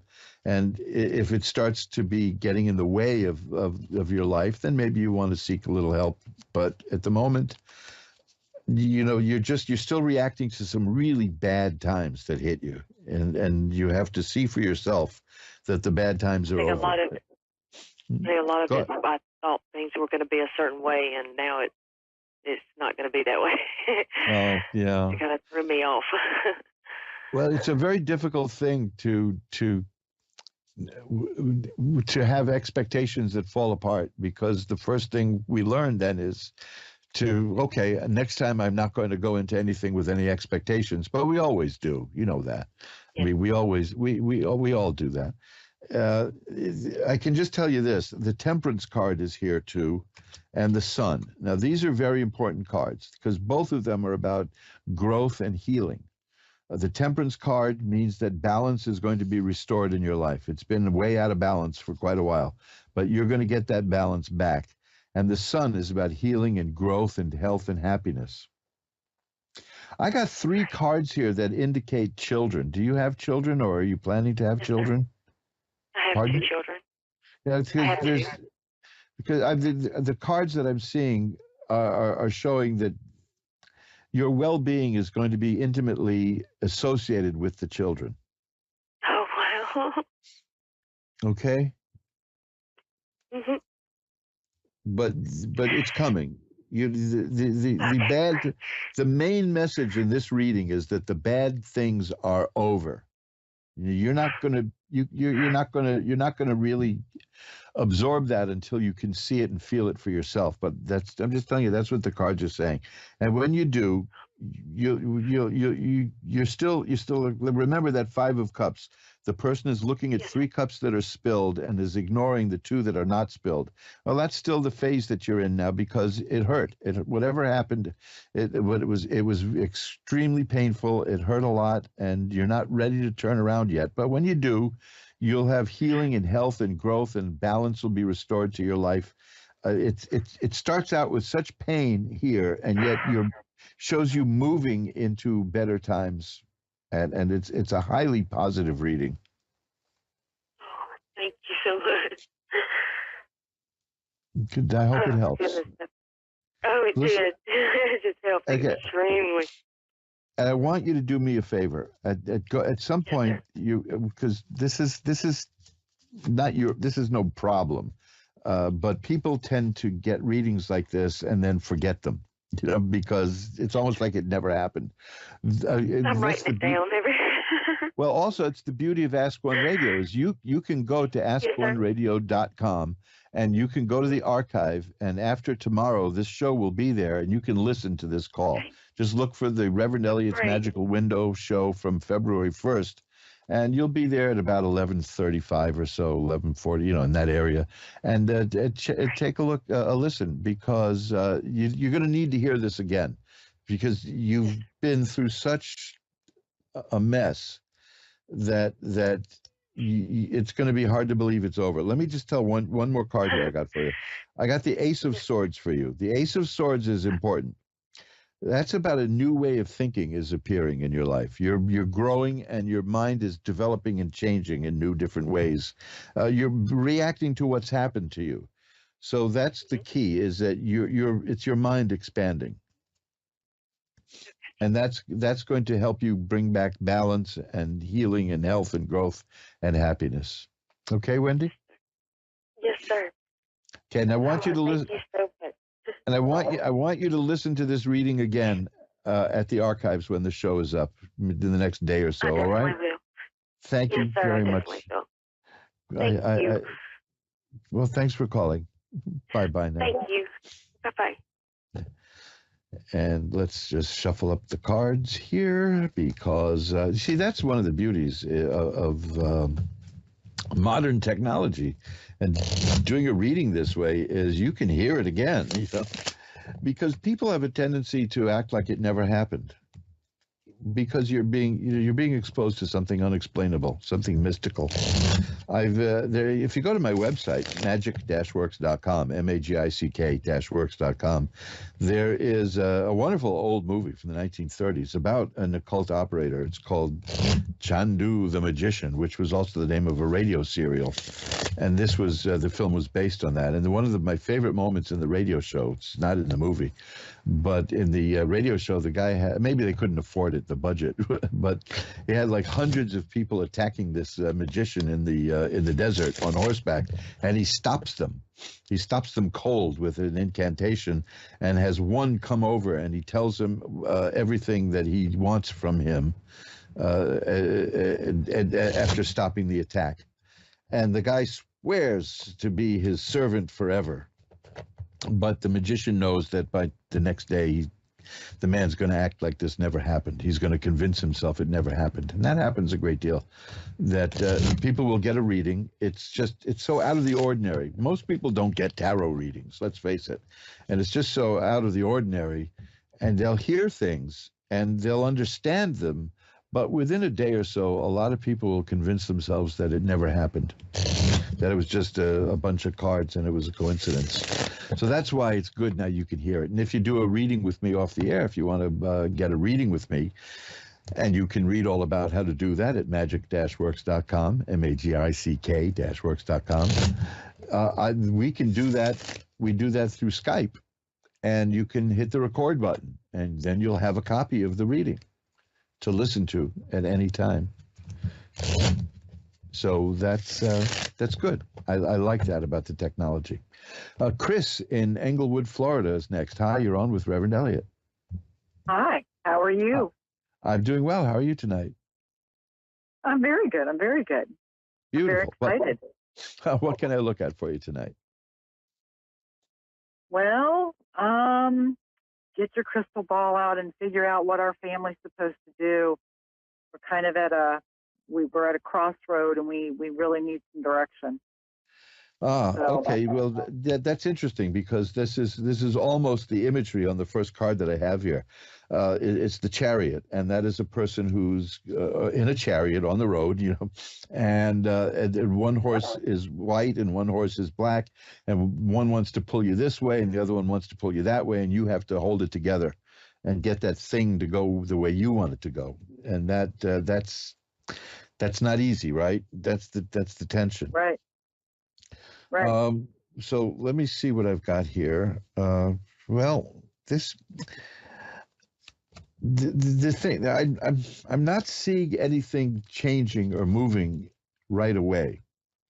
Okay, the next card I've got is the Two of Swords, and the Two of Swords is about a stalemate. It's about meaning in life things not necessarily moving, which means you can take your time. That you're in there.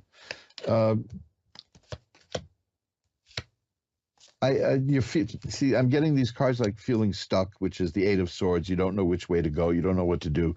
But I also have, and I hope this doesn't sound like a cop-out, but I have the Fool. I had that earlier in the first reading. The Fool is the beloved of God. The Fool is the card where everything you do is going to be fine, that you have divine protection, that you have angelic protection.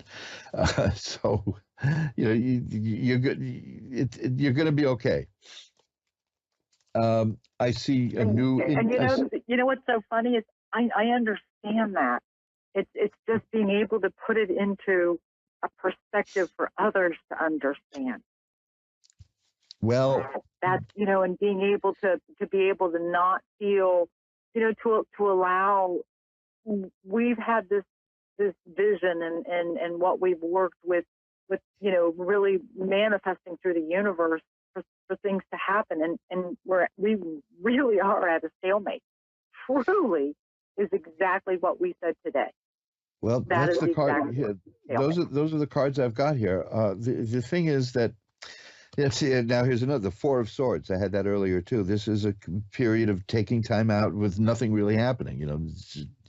You're just going to have to stay the course for a while, which is that Chariot, which is just keep holding it together for a while. But I'm getting extremely strong indications that. Have you been having financial problems? No. Okay, because I'm getting if you did, it's going to be over soon enough, is what I'm seeing. Because I'm seeing a lot of money floating around you. I mean, cards about that money floating around went out. Yeah. The abundance came in, and I was able to do some incredible blessings in the last 3 or 4 weeks that I never in my entire life on this earth thought could happen, and it did. And so I'm very grateful. So well, I'm seeing more money. Very blessed. I'm seeing more money again coming in. I'll tell you what I've got. The Knight of Coins and the Ace of Coins. These are both about beginnings. And of course, coins, obvious. The Six of Coins is a card of philanthropy in the sense of somebody's going to provide you with money. Here's the King of Coins. There's so much money floating around in your reading here that it's just, that money isn't going to be a problem. It's the Page of Coins. That's it's there. There's money on the way. So excellent. But right now, the only thing I can tell you is, because you feel the same thing, which is that stalemate, that thing that aren't moving. The Nine of Rods is here. And the Nine of Rods is a person who is standing there waiting for what's going to come next. But the important thing is that the person in that card is extremely well prepared for what's coming next. This is why in some tarot decks, the person has a bandage on the head with a little blood showing through. And that just means you've been through the battles of life. It's metaphorical. It doesn't mean you're going to get clobbered. It just means that it's a good thing.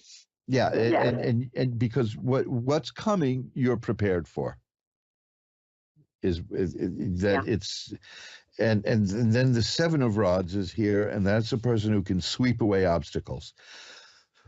Here's another, the Eight of Rods. That means whatever's going to happen it's on the way. It's coming soon, but it's going to work out okay. The Six of Rods. Somehow, see, I'm getting cards of money and career, coins and rods. The Six of Rods is triumph. So you'll be okay. You're going to be successful. It's going to take a little more time. The Eight says it's not going to take a terribly lot more time. It's on the way. So whatever is going to be coming is coming, and you're well prepared for it, and you'll do well with it. That's the message I see from this. Excellent. I got to run. Wow. Thank you. I heard what you said to her previously. I'll go and listen to the repeat. Thank you so much. Blessings to you. I so appreciate it. Well, thank you very much for the kind words. Bye-bye now. Bye. And that brings us to the end of another episode of Reverend Elliott's Magical Window. And wow, look how the time flies. If you didn't get through and you wanted to get through, you can reach me off the air at asktarot@earthlink.net. That's the email is asktarot, ASKTAROT @earthlink.net. Earthlink.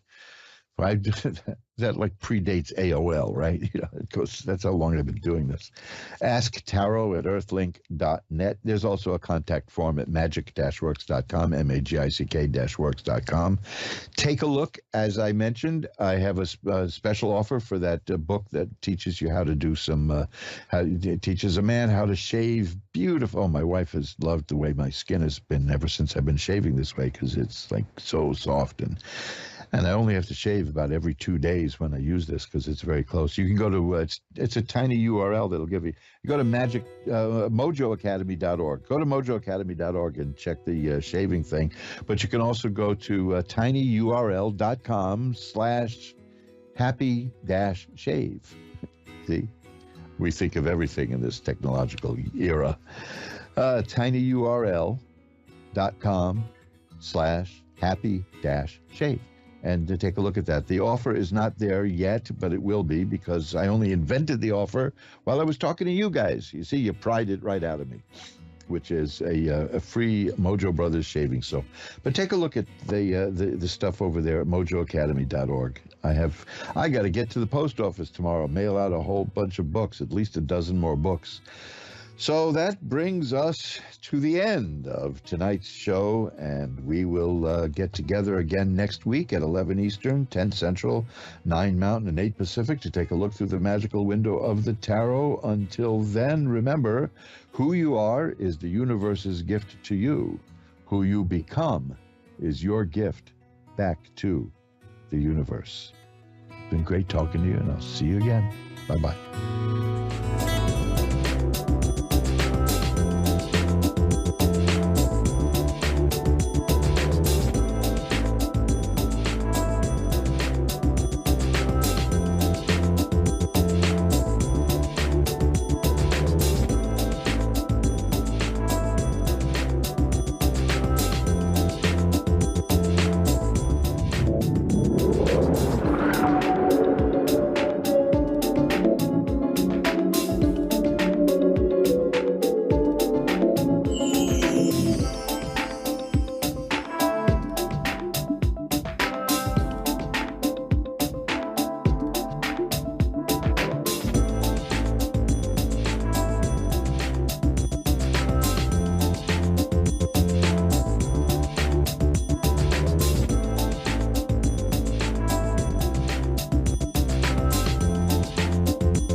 You're listening to A1R Psychic Radio, Earth's #1 psychic radio network, and watching Moonstruck TV, enlightening television.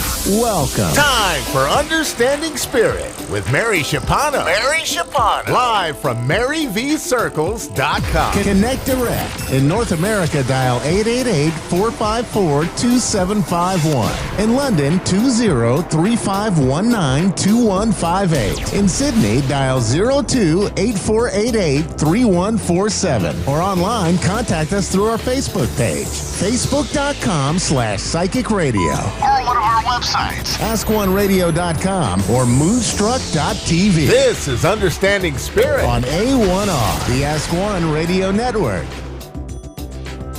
Hello, everyone, and welcome to Understanding Spirit. I wanted to do a third eye chakra exercise and speak to you a little bit about how you can combat any visual problems when you're meditating, and also if you're losing focus. But before I get into that, I do have a gentleman who's presenting to me, and I will describe him, and if somebody is watching, if the message is for you, you will know. This gentleman, he has dark hair, he's got a bit of grey through it, he's wearing a suit and tie. He is coughing and constantly clearing his throat. He's very fidgety, and he is coming through. He wants to apologize, and he's possibly got some heart problems as well. I feel his apology has to do about an affair that he had, and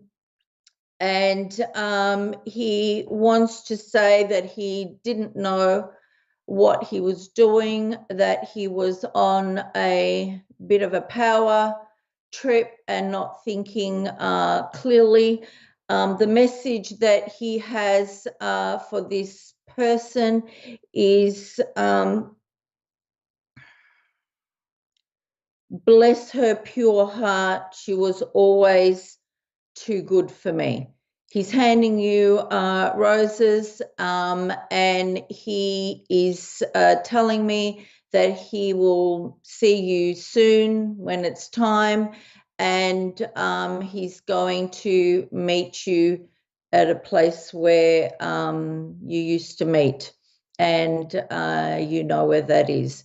So whoever this is for, he's coming through with a lot of love and remorse, and he's constantly putting his hand on his chest as well. I'm not sure if he's got chest-related health issues, but as he's putting his hand there, he's also doing it in gesture with a lot of love as well. Okay, so I will leave you with that, and hopefully that resonates with somebody who watches the show today. Okay, so I'm just going to quickly go into the meditation, the chakra exercise. So I will just get you to sit comfortably in your seat. And we'll just quickly place some protection around you. So I want you to visualize a white ribbon of light wrapping around you from head to toe. Now I want you to visualize a white light of protection around you. So you see yourself sitting in a bubble of white light. Start to feel yourself going into a meditative state, and slowly allow yourself to drift to your third eye chakra. I want you to start placing all of your focus there down.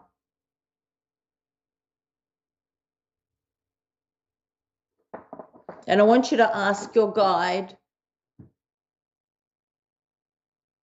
to place all answers to your question on the movie screen that is in your third eye. Your screen is white.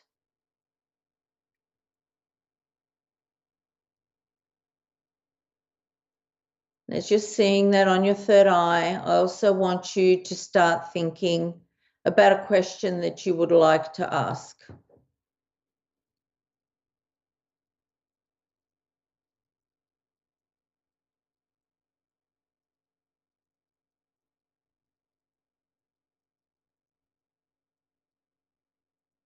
Start to see any visual cues coming onto your screen. You might see colors, you might see images, you might see words. Keep asking for additional visual cues.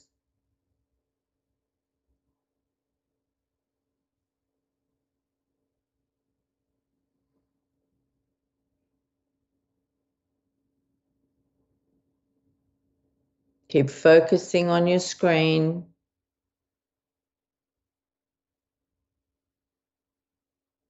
Keep relaxing in your breath. If your mind wanders,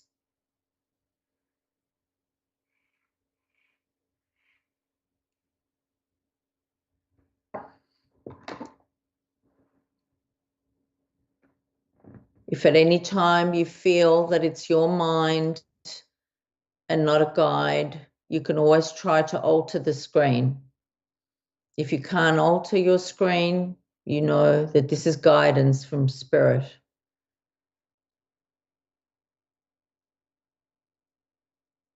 The Spirit will never allow you to change the way they look or how they present themselves to you. But if it's your own imagination, of course, you will be able to change that.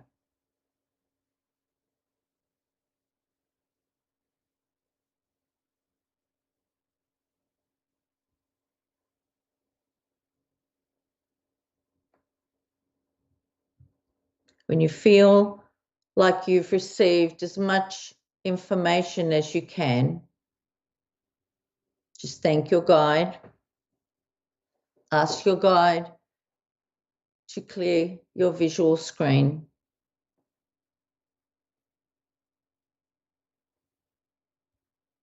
And when you're ready, you can open your eyes. This is a third eye chakra exercise that you can do at any time. We are working through it faster for the purpose of the time frame we have for the show. However, it's pretty simple to do, and you can practice it as often as you like, and you can take longer. You don't have to do it in a shorter time frame. If you are having problems visualizing, there is a technique that I use and that I also teach, and that is to have a look at something or imagine something. I always use the flag, patriotic, and of course we all know what our country's flag looks like. So you can visualize that. Or you can look at something that's in front of you. Could be a book, a vase, a chair, cushion, really doesn't matter. Just focus all your attention onto it and just keep looking at it. And when you feel you've absorbed all the visual information from what you're looking at, close your eyes and continue to see it in your mind's eye. Hold the vision there. And when you feel like you've got a strong hold on it, I want you to open your eyes and I want you to project it outwards so that you can continue to see it in front of you. This will strengthen the ability for your third eye to hold visual cues for as long as you need them. If you have problems focusing and concentrating during a meditation, always go back to breath work, where you breathe into the count of 4, hold it to the count of 4, and release the breath to the count of 4. Do this at least 5 times. Center yourself again and start again.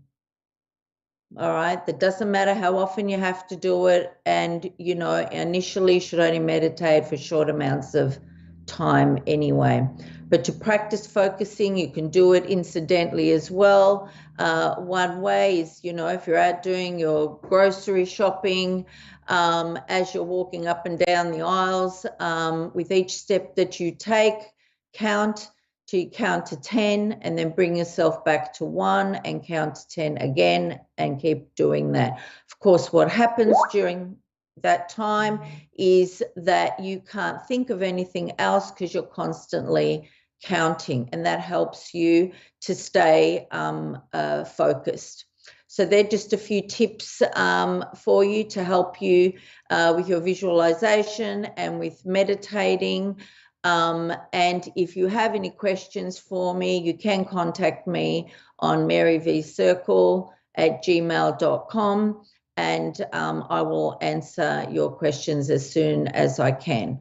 Thank you for joining me today on A1R Psychic Radio and Moonstruck TV. And I hope you've enjoyed this exercise today and you get something out of it. Remember, keep practicing.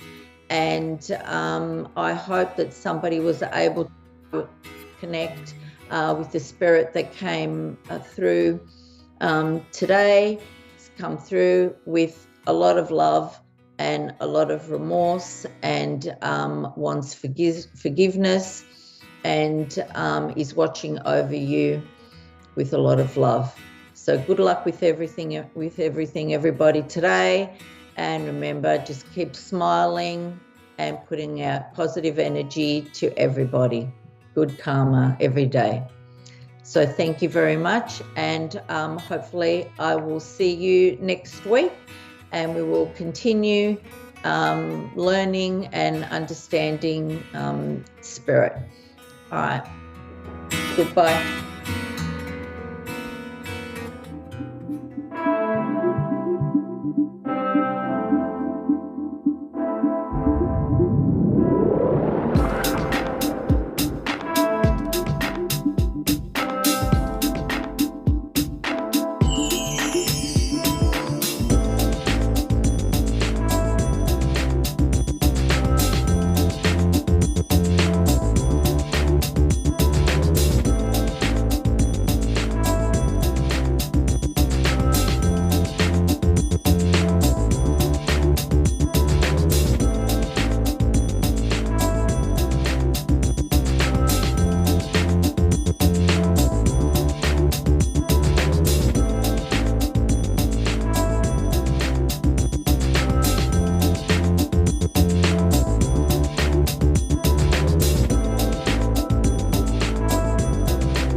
listening to A1R Psychic Radio, Earth's #1 psychic radio network, and watching Moonstruck TV, enlightening television.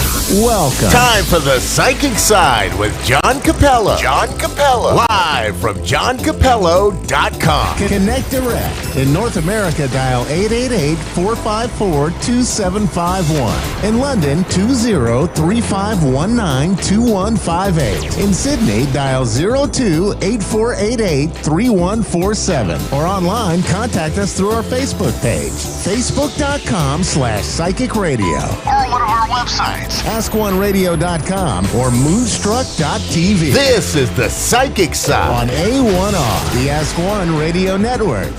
Hello and welcome to the Psychic Side with John Capello. I'm John Capello here on the Psychic Radio Network, the A1R Psychic Radio Network, Earth's #1 psychic radio network. So just remember that. We're also on Moonstruck TV, Lightning TV, and a whole bunch of other places. So you can find us just about anywhere you have internet. So I hope that you'll tune in and watch our shows over and over again. So thanks for being here. And I just want you to know my show is about developing your psychic abilities. And we will be taking callers, but probably not today. But we are going to talk a little bit more about some of the things that I missed last week. And so I want to get to that. But before I do, I want to just tell you a little bit about things that I do. I travel around the Midwest part of the country. That includes Texas, Louisiana, Oklahoma, Kansas. That's mainly my area. And last week I was at the Holistic Marketplace. It was the Easter weekend, and a fabulous turnout. They had so many people there. People were off work, and they were bringing their families in. And my wife and I did the Aura camera, and we just had such a fabulous turnout. They had this Easter egg hunt there, and they just didn't have enough Easter eggs. I brought over 70 myself, and I stuck them all, and everything. And they needed about 1,000 more, I think. They were disappointed that they didn't have enough Easter eggs, and they had a ton of Easter eggs. So there was a big need for Easter eggs last weekend on Saturday in McKinney, Texas. And so we were really happy to see all the kids have fun looking for those eggs, especially the little ones. They're always fun to watch. So I do want you to know that we are going to be moving to 30 minutes next month. This way we can get our content in, and we can be working with callers as well. But as we get the show underway here on the network, I'm still rather new here, so I want to kind of get my audience to get to know who I am and the things that I do, and I just let people know where I'm going to be appearing if they're in the areas that I travel in. Tomorrow night we're going to have our meetup group. It's going to be about twin flames. We're going to have a group of people come in, and we're going to talk about how to recognize twin flames and kindred spirits and soulmates, and what the differences are, and why there's value in these different soul connections.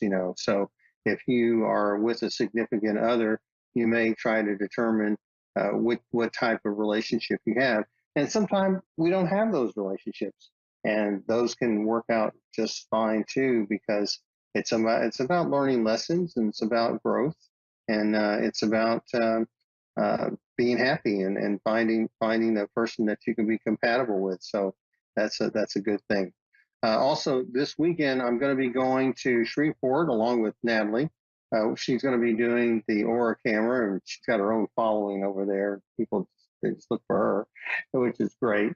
And I'll be doing readings, and I'll be doing a palmistry class there because they requested it. And so I'm looking forward to being in Shreveport. It'll be my first time in Shreveport this year. Of course, this year's been strange for me. I've had all kinds of obstacles. I don't know about you, but it just seems like everything has flipped. There's new things on Google. There's new things going on with different internet programs and platforms. And and my printer went out, and I've had so many different things happen. We were flooded out of our house, just different things, crazy things. So it's just one of those years, and I'm going to blame it on Pluto going into Aquarius, because it's a big momentous time in the world with Pluto going into that constellation. It hasn't been there for 250 years, and it's something that we all need to be a little bit aware of, because big changes. This is the advent of AI, as you've been hearing in the news. In the next 15 to 20 years, we'll have conscious robots in our homes helping us out, and hopefully not taking over, but they'll be there. We'll probably have flying cars by then, and who knows, maybe EVs will be obsolete. Who can tell? But there's just a huge amount of change technologically, and within people have just completely not completely changed their values, but we just have so many new values and so many new things that are coming, and we have to be flexible and we have to adjust to it. And that's what Aquarius is about. Aquarius is about new things and eccentricity, but inventiveness and technology and going to the next level. And people 100 years ago wouldn't recognize humanity today, and we may not recognize it in the next 15 to 20 years because of this new change that's happening with this new constellation. Also, we talked a little bit about the corruption in the United States government. That is still unfolding, and we're in the last throes of it. We may be the beginning of a very difficult period for the United States as Pluto kind of goes back and forth between Aquarius and Capricorn, and when it does that, it's going to be revealing a lot of things. So keep your hat on.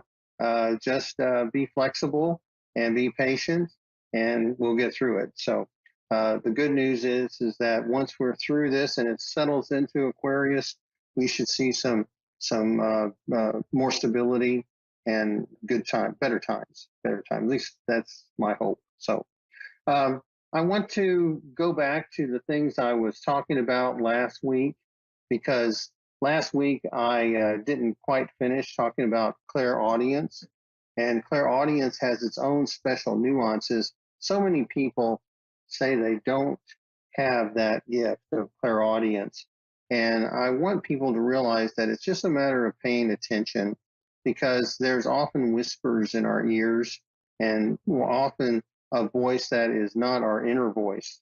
And the voice that is our inner voice can be very psychic, but the voice that's not our inner voice can be actually a loved one or an angel or another entity that's trying to reach us.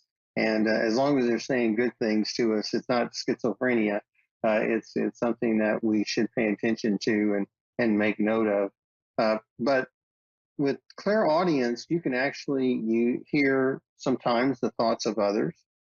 It means you have to learn about yourself, and you have to learn about what's important to you, and that's why you need to give credence to the things that you hear. Now, the final thing is remote hearing. Remote hearing is another part of clairaudience, because from my opinion, we have three different types of senses. We have our physical senses, we have our psychic senses, and we have our remote psychic senses. And remote viewing gets most of the press, so to speak, but we have the other psychic senses that can give us information too that is beyond our personal space. So anything that's beyond your personal space would be a remote psychic impression.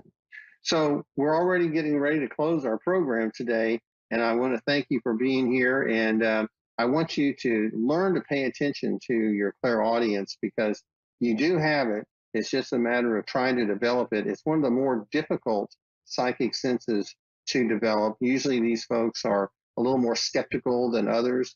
They like detail. They want you to explain to them with specifics, and they're the type of people that you may have to be a little more patient with, because they may not want to believe what you're trying to say to them.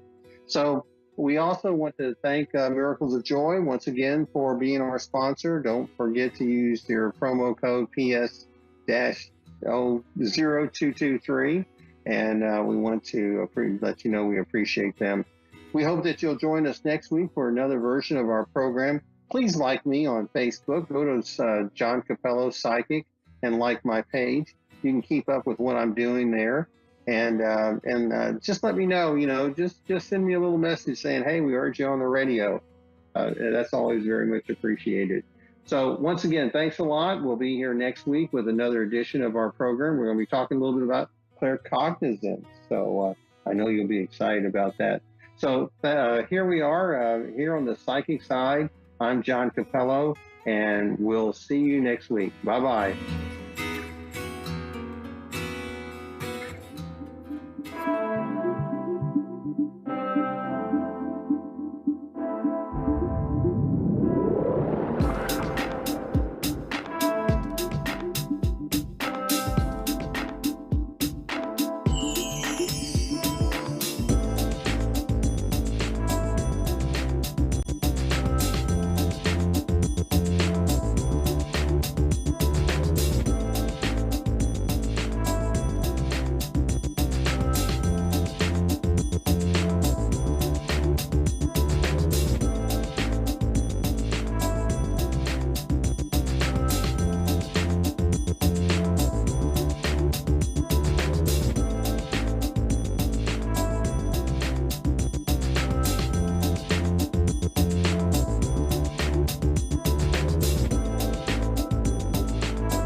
You're listening to A1R Psychic Radio, Earth's #1 psychic radio network, and watching Moonstruck TV, enlightening television.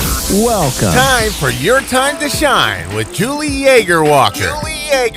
Live from Wings of Souls with Julie.com. Connect direct. In North America, dial 888-454-2751. In London, 20-3519-2158. In Sydney, dial 02-8488-3147. Or online, contact us through our Facebook page, facebook.com/psychic radio. Or one of our websites, askoneradio.com or moonstruck.tv. This is Your Time to Shine on A1R, the Ask One Radio Network. Good evening, everyone, and welcome to Your Time to Shine, a radio show designed to help you explore your own divine gifts. Good evening and welcome to the show tonight. I'm so happy to have you here on a Thursday evening. So, words. I want to talk about words. We all know that words have so much meaning in our lives. They can be words that fill us with lightness and happiness and joy, or they can cause us to feel worry and fear or sadness, right? And these words combined with our own thoughts are very powerful. We all know how powerful our mind is, and there are many of us that sit within our minds a lot. And so it's so important to be aware of the words that you're using, the words that you're telling yourself, most importantly, and the words that you are using to talk to others. But a lot of times we will talk to others with more kindness than we will talk to our own selves, right? We are so much apt to give somebody, that little bit of a break. But when it comes to ourselves, we're harder on ourselves than anybody is to us. And so it's really important to choose the words and choose your thoughts wisely. Because whatever words we use, whatever thoughts we have, we're sending that out into the universe. And whatever we send out comes right back to us. It's like a big boomerang. And so keeping your thoughts positive are so important, especially when you are trying to manifest something wonderful in your life. Keeping those thought processes positive and high vibrational is one of the biggest things with manifestation and creating all of the things that you want to create in your life. And so that's why it's so important to keep all of those positive words, all those positive thoughts around us as much as we possibly can. Now, we're human. We're going to have bad days, or maybe we have a few bad weeks or, a few bad months, and that's okay. That's our human experience. But when we're in those, how do you get yourself out of that so that you can get back onto the positive, on the right track of bringing back in those positive thoughts, the positive vibration?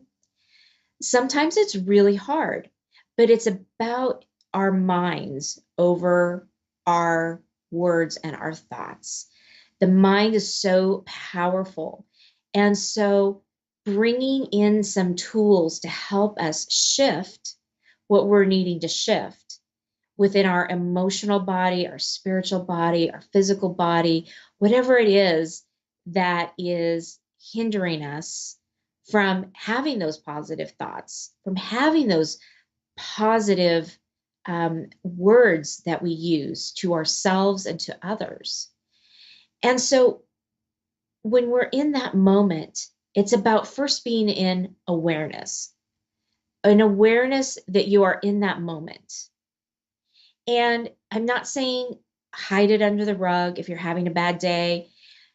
feel it, experience it, and then let it go and move on, right? I often tell a lot of my clients, it's so powerful to sit and write a letter of all the things that you're upset about, all the things that aren't working, and then burn it, right? Or tear it up and shred it up into little bitty pieces and throw it away. Then once you get all of that out, it's all the emotion that comes out. Then it's about, okay, sitting in awareness that you're having these feelings, these thoughts. A lot of times just having written them out and getting rid of them and out of our bodies and releasing them is enough. But if you're still finding yourself in that moment, look for other ways to get out of that perspective, right? So if you're in a state of worry, right, sit down and just take a few nice deep breaths and remind yourself that you are in this moment right now. You're not in your past. You're not in your future. You're in the moment right now. And if you were thinking about that thing that was worrying about you were worrying about, think about it. How is that going to affect me in a year down the road? If I make this decision or if I make that decision, and find the lightness in that. Find the lightness in that piece of being in the moment. Then picking those words and shifting the vibration, finding words and using your affirmations, sticking those affirmations all around your house, everywhere you can see, so that when you get into that mode, you go, wait a minute, where's my affirmations? And you go to those and you sit with those affirmations and you say them over and over. You find the positive vibration within those affirmations, within those words, finding the lightness and finding the ease with it again. It could be that you need to turn on some music and dance. It could be that you need to go outside and take a nice deep breath in and be in the moment and say, okay, for this moment, I'm not thinking about this. And find that place in your imagination that brings you ease and peace and joy. Maybe it's a beach. Maybe you're walking through the trees. Maybe you're in a meadow filled with wonderful birds and butterflies flying around. And sit in that space of that place that you love, the place that brings you ease and comfort. And let that sit with you for a little bit and shift. And think about, okay, if I think about this thing now, how does it feel? Does it feel as overwhelming as it did once before? Mostly not. You'll find that those pieces will just kind of melt away. It's bringing you into your moment, into your now, so that you may concentrate and figure out the best course of action to take. So it's about getting out of your brain, distracting your brain, looking for those positive affirmations, those words of wisdom that's going to help you get there. It's going to that safe place, that place that brings you warmth and comfort, and going into that place and being in the now. Turning off the brain, getting out of your head and into the quiet, into the silence. Even if it's 5 minutes, it will shift all for you. It's writing those things out and then letting them go. Every way that you can shift that part of you and to stay in the now is the most important thing. Then letting that lift your vibration and change your attitude, your spirit, yourself, your soul, and let it bring you comfort. All right. I hope that helps you tonight. A little tip, a few tools that I tucked away in there for you. So I hope you find that helpful this evening. Right now, we are going to go to the phone lines. We have Mo in Sydney, New South Wales, Australia.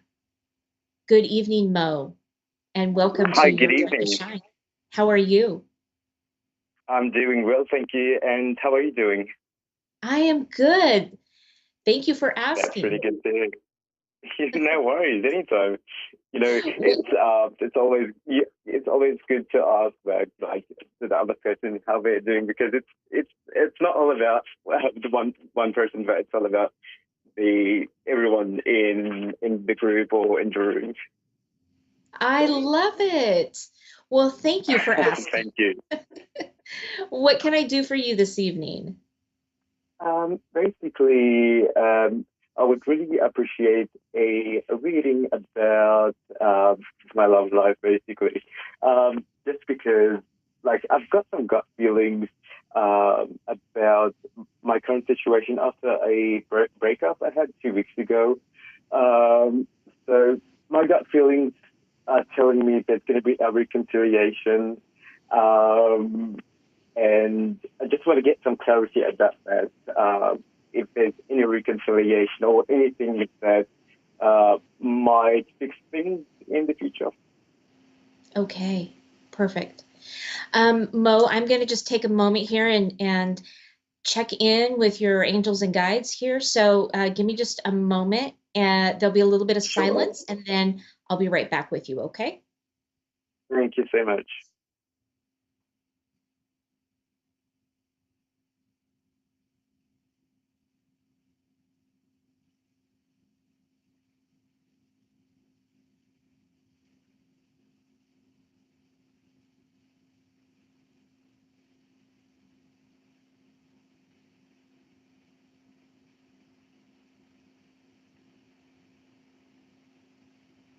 Okay, Mo. So what I'm being shown is that there could be a reconciliation on this, but it's probably not in your highest and best to reconsider this relationship. I'm being shown that this relationship is kind of holding you back a little bit. It's like hang on, I'm trying to see what they're showing me here.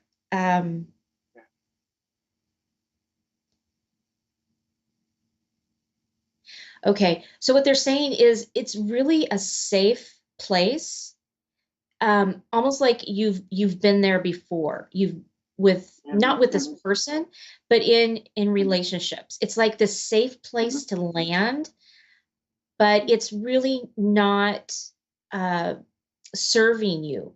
It's really not pushing you to your potential.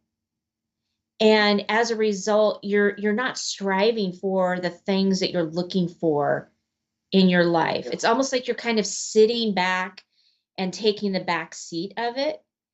And your guides are telling me that for you, there's so much more to this.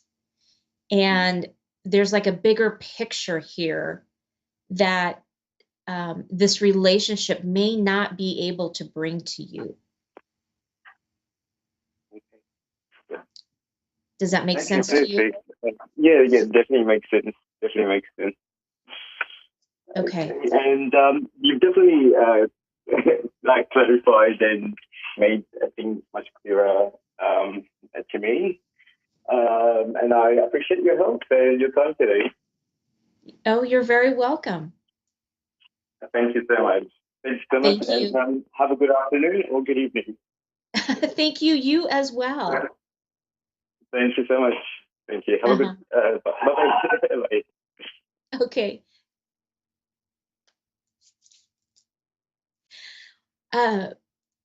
It's so interesting that people have such gut reactions or gut instincts. And when they call in or when I have clients, in fact, I just had a client last week. And when the session was over, we were just talking casually. And I asked her how, how she felt about the session. And she said, well, you really didn't tell me anything I didn't already know. And so I said, yes, I can see that. A lot of times people are just looking for that clarity. They are just looking for that, yes, I was on the right track. It's about trusting your gut instinct and listening to that gut, that little whisper that's telling you, okay, you need to go this direction or that direction.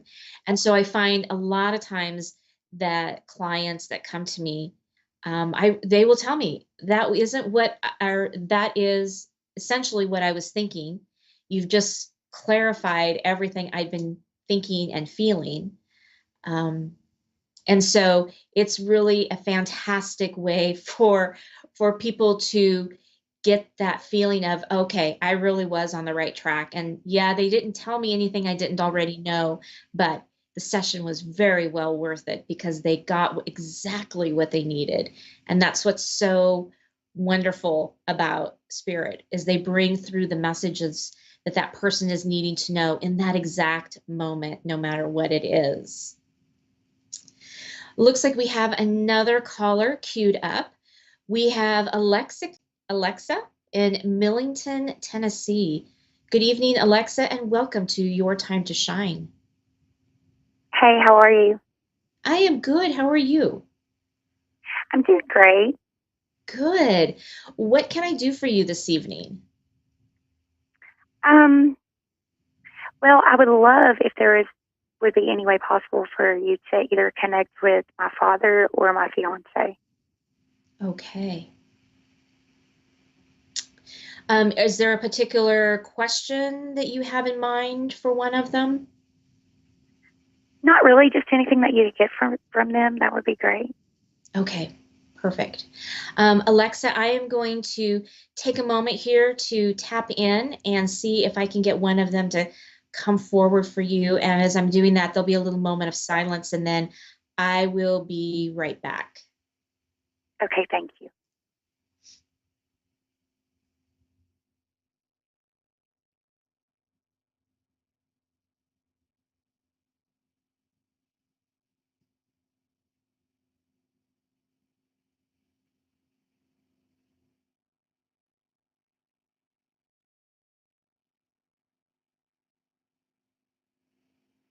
Okay, Alexa, your your fiance stepped in right away. He's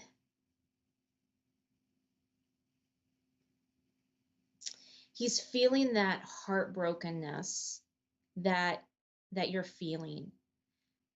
He's showing me he has his hand on his heart, and he knows that the ache that you have been feeling in the loss. Yes. And he wants you to know how very sorry he is for putting you through this. This was never something that he wanted to put you through. And right. He just wants you to know that he's okay and he's safe, and that it's okay for you to move through your life with ease.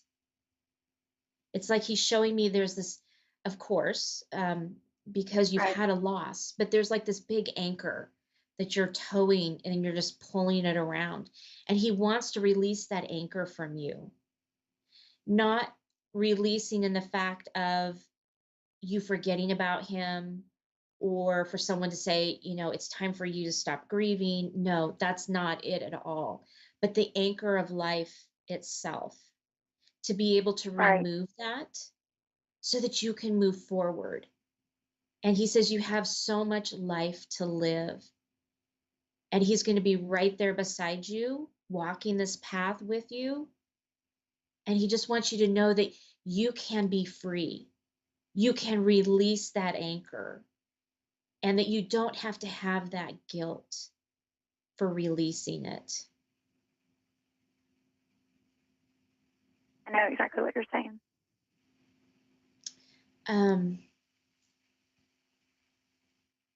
he's breathing a very big sigh of relief. He's glad that you understand that you can do that and you can release it. You can still honor him. You can still honor his name, even as you go on and you live your life. Right. He doesn't want you to hold back.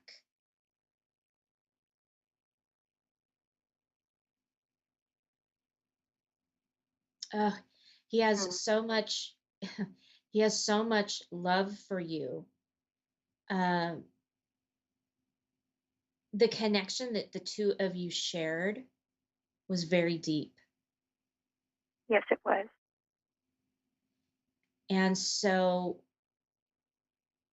that connection is still continuing, even through the other side. And this is why you feel like you have this big anchor that you can't release. Right. But he's saying that he really wants you to be happy. You deserve the happiness and the joyfulness of life.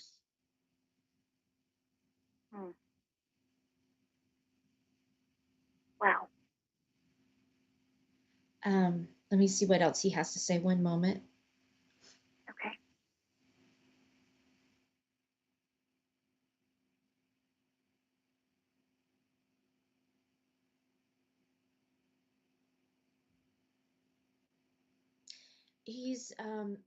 He's showing me something about swimming, like you swimming through something. I don't know if it's literal, with you swimming, or if it's just swimming through life.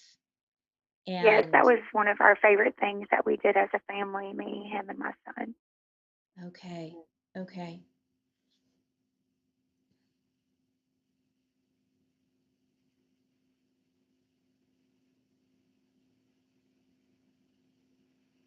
Yeah, he's showing me like floating on his back and enjoying that weightlessness and that feeling of the lightness that you feel when you're in the water. Yes. And that was such a comfort. That was such a comfort to him. Yes, and it was. experience that you all shared together. Right.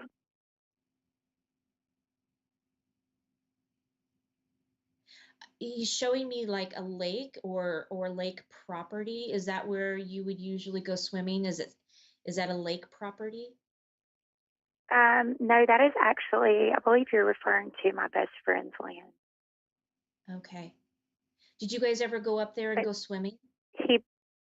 No, but he brings me signs out there all the time that revolves around that water in that area. Okay. He's just showing me like the love for that area that you have, and that this is going to be a place that is going to bring you that ease and that weightlessness, right? Right. I can understand that.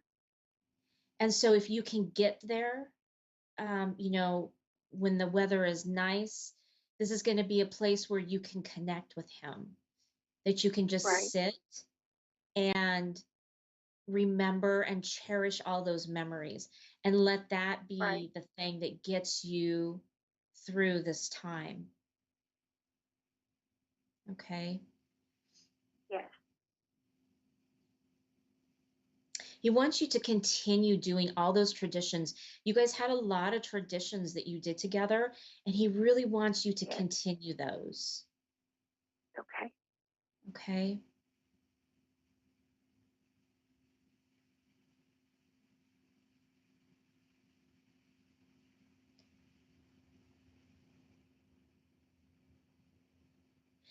He's showing me a lot of laughter, a lot of giggling and silliness, and and just that down home fun. And so so being able to to find that and to continue that on, think of something that the two of you experienced that brought you to those giggles, right? Right. It's those memories. Right.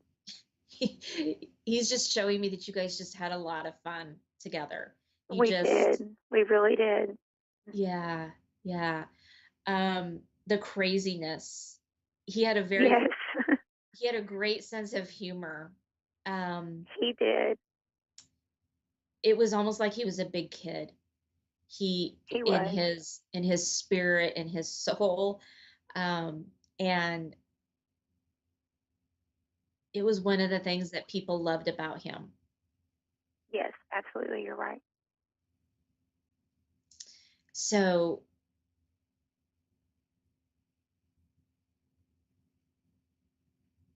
he just wants you to know how much he loved you and how much he cherished you and the time that he had with you.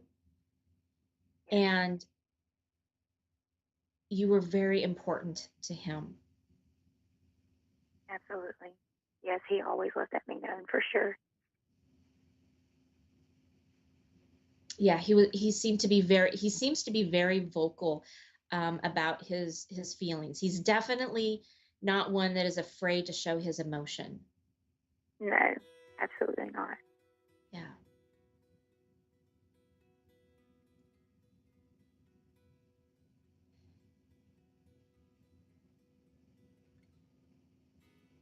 He's kind of stepping back now. Okay. Yeah. And actually, good timing. We are coming down to the last few seconds of our show. So awesome. Thank you so much. I appreciate it so much. You are so very welcome. I hope you have a wonderful evening. Thank you. You as well. Thank you.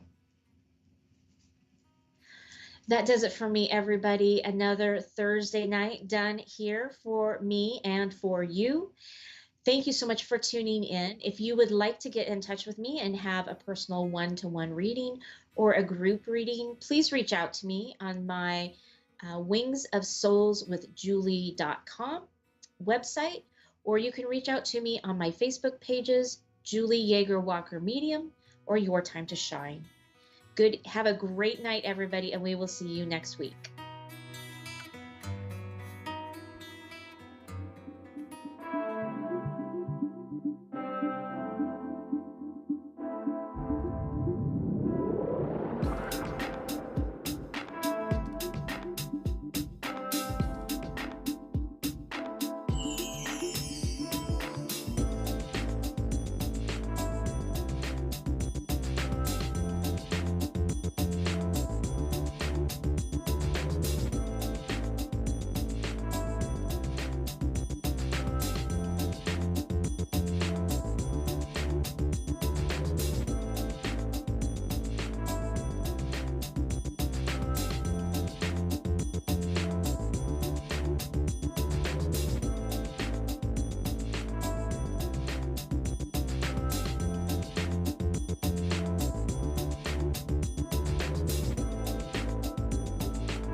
You're listening to A1R Psychic Radio, Earth's #1 psychic radio network.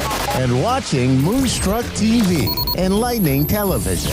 Welcome. Time for astrology and psychic readings with Lady D. Lady D. Live from LadyDSpsychicParties.com. Connect direct. In North America, dial 888-454-2751. In London, 20-3519-2158. In Sydney, dial 02-8488-3147. Or online, contact us through our Facebook page, facebook.com/psychic radio. Or one of our websites, askoneradio.com or moonstruck.tv. This is Astrology and Psychic Reading on A1R, the Ask One Radio Network.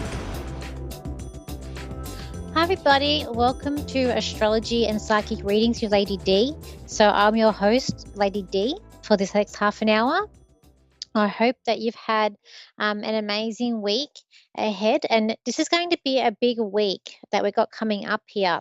It can be quite an intense week with what we've got with some of the angles with the planets that we have, and we've also got a big eclipse that's happening too this week. So we've got an eclipse that is happening on the 20th.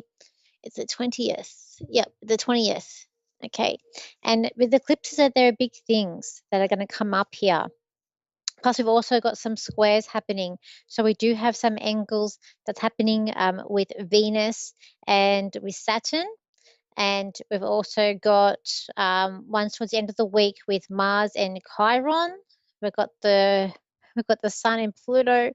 And we've also got Jupiter and with Venus too, with the eclipse. So it is going to be it's going to be a big week, and it might be feeling intense where we're with what's happening, but we always get through it. We always get through it. This past week has been a good week with that Jupiter and the Sun conjunction. It's like last week, things like the week before last, you might have found things not going your way, things being very like just not going too quickly, but this past week would have been a bit better and a bit easier. So when we're dealing with eclipse and it's happening in Aries, and Aries Jupiter is kind of near it. It's actually on the right at the last degree here of Aries before it goes into Taurus. So it is going to be a powerful. When I was looking in my book about eclipses, it says here, an eclipse is like the lunar tide. It draws to the surface all that has been hidden and makes manifest shadows energies. As a time when intuition and insights can emerge, it can be also extremely positive. Eclipse effects are either personal or collective. The personal occurs when something in the natal chart is triggered, giving rise to the unexpected situations that have a personal effect. The collective effect is seen through events in the outside world. So, these can create big events for the collective as well as in our own lives when we look at our own charts. So, for me, it's happening in my second house, which is the house of earnings and also self-worth. I remember a few years ago, I had it in my 10th house, and I had Jupiter coming in too, so I got a job. When there's an eclipse that happened in 2021, that was before we had lockdowns here in Australia. We had a big lockdown, and I remember the eclipse was before that. This eclipse that's coming up, it will affect Australia because it's affecting the top part of where Australia is, and looking at also Papua New Guinea, that top bit. So it is going to be South Pacific or Indo-Pacific. It will affect because the shadow will go on there, and we'll be able to see it. And if you are in Australia, it's during the day. This solar eclipse that's happening at 2:16 is when the total eclipse will happen in PM, but it actually starts a lot earlier than that. So if you're here in Australia, we can you'll be able to see the effects of that. So. And it's in Aries. So with Aries, as a collective, I feel like it's going to bring things about new leaders around the world. It could be exposing things with leaders and governments too, even our own governments here in Australia. I do feel like it's about new beginnings and adventure starting, because we are dealing with the first house. Aries does rule the first house, which is you and I always say you and your body. If I'm reading in a chart, I always read it as health as well as you. as a person. I've got here the Earth. So it could be earthquakes could happen when there's eclipse. I feel like they might activate some more earthquakes. We've had a lot, and it could be some more coming up. And with that also, I feel like there could be some big like waves coming in, so like big waves coming in. So we might even find there's like high tides or something coming in with waves to do with the earthquake that's going to come up. I do feel like there is going to be changes in Australia. It will affect us, especially that top bit where we've got the Northern Territory and Perth, and maybe be a part of Queensland too, the top part. It's got make you question what you want, and what you want is important. So I feel like this might be emotionally intense time. Got be your best self and don't hide. And the stock market may crash. I just find with eclipses, it does affect stock market. I'm not a financial advisor, but I do find that when we do have eclipses, the stock market usually is affected, and we have seen that it's been affected a lot over the last few weeks, and I don't think it's going to stop. We got here shine a light on world leaders, so like a good and bad thing. So because when we're dealing with Aries, we are dealing with leaders, the leadership. So we've got Chiron going through Aries. That's why I've been saying to people on my YouTube that when you look at world leaders at the moment, I don't think that there's one that everyone really loves, because Chiron is pain, emotional pain. So we've had leaders that are in there which people, don't really, or no one's really happy with them. And in the past, you'll find there's been leaders where everyone sort of likes that leader and looks up to that leader, but we haven't had that with the Chiron in Aries.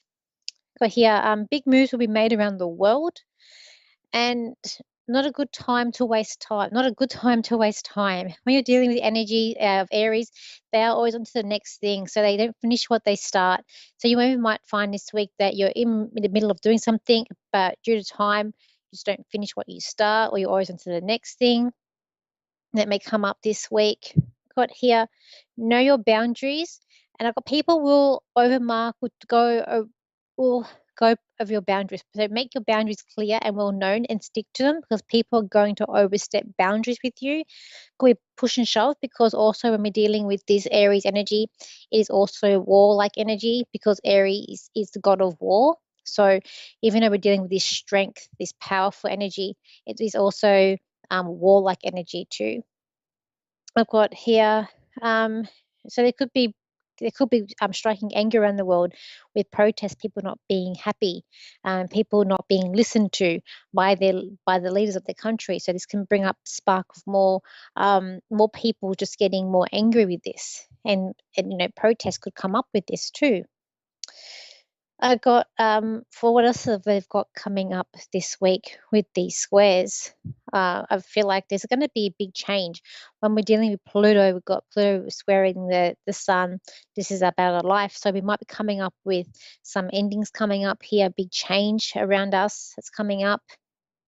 There also could be people that struggle with things, or negative things, and they, like, we've got that victim mentality, poor me. So they might be coming that up this week too, where people, really struggling a little bit, but the people that are strong, who just take things as they come and are able to adjust and go forward, and maybe even to be able to assert themselves, will be able to deal with this week a bit more easier. People who just want to give up and throw in a towel, those are the people who may struggle this week. I have got this square with the Venus and Saturn. So we are saying be careful with money. It's not a week to take risks, financial risks. And I'm not a financial person, but when we're dealing with Venus, we are dealing with love, and we are dealing with money, and with Saturn, and we are dealing with problems. So it's not a good time to maybe take risk. And I've got here, so working hard. Those who work hard will get through it. Those who are patient, who'll just keep trying and keep pushing, are the ones that are going to get through it this week. I'm actually born with this square. I'm actually born with Venus square Saturn. So it is a hard transit, and it is a hard transit for myself to even to go through. But I find that I'm very terminated, and if I do get setbacks, I just keep pushing, and I'll just keep trying, and I'll just see when the right time is. And it's like it's a transit of hard work, because you get blocks coming up, and we can't let those blocks just make you give up. You just got to keep going. And we got here. Okay, then we've got a retrograde coming up too at the end of next week, which is on the 21st, 22nd. So with that retrograde, try and get things done. Try and start new things as much as you can before that retrograde happens. We always say when retrograde's coming up, things don't go according to plan. So we have got that coming up. So we do want to make sure that you get things done before that. I know I'm wanting to start a podcast on the planets, and I'm wanting to start that before the retrograde. So I'm really trying to fit that in my schedule and trying to work with people to work with me to get that in, because just so things will hopefully can run a bit more smoothly. And I just think it'll be interesting to discuss with someone about the eclipse that's coming up and with the Pluto transit that we've got here. But let's get with the callers now. So we've got here Darcy, who's in Idaho in America. So hi, Darcy. How are you? Hi, how are you? I'm good. I'm good. How can I help you today? I mostly want to know about career. I just lost my job yesterday, so I'm mostly wanting to know where to go with that. And if you get anything on my love life, that's fine. Okay, let's have a quick look here for you. Okay. By any chance, do you know a female that's passed over who likes jelly, or do you like jelly? She's got there's a lady here. I feel like this is a grandmother. She's got glasses, and she has her hair is set. It's a bit curly. It's set, but she's got a bowl of jelly here. She's showing me jelly on a plate. So do you reckon? If you don't, that's okay. She might be for the next caller. She could be my grandmother. My grandmother comes through a lot. I don't know what the jelly is, but it could be her. Okay. Well, she likes sweets. I feel like when we go to her house, we've got sweets like pies. I don't know if it's like I know you guys have like pumpkin pie over there. It's not something that we have here, but it's like pies. It's like sweets. So I feel like she had a sweet tooth. Yes. Okay. Okay. Just don't let life pass you by. It's time to get up. And I feel like this lady was fun. And I feel like when you were young, like she was an interactive grandmother, and I feel like she was a happy lady too, like happy. And see her like being very happy and joyous. She's using the word joyous too. She's like, don't stress. Okay. Okay. In terms of relationships, I do feel like there's someone coming in next year for you. Like a new person, new man. She just said to me, new as the card came out, which is this card here. I always see this as someone new. As it came out, she was like, next year.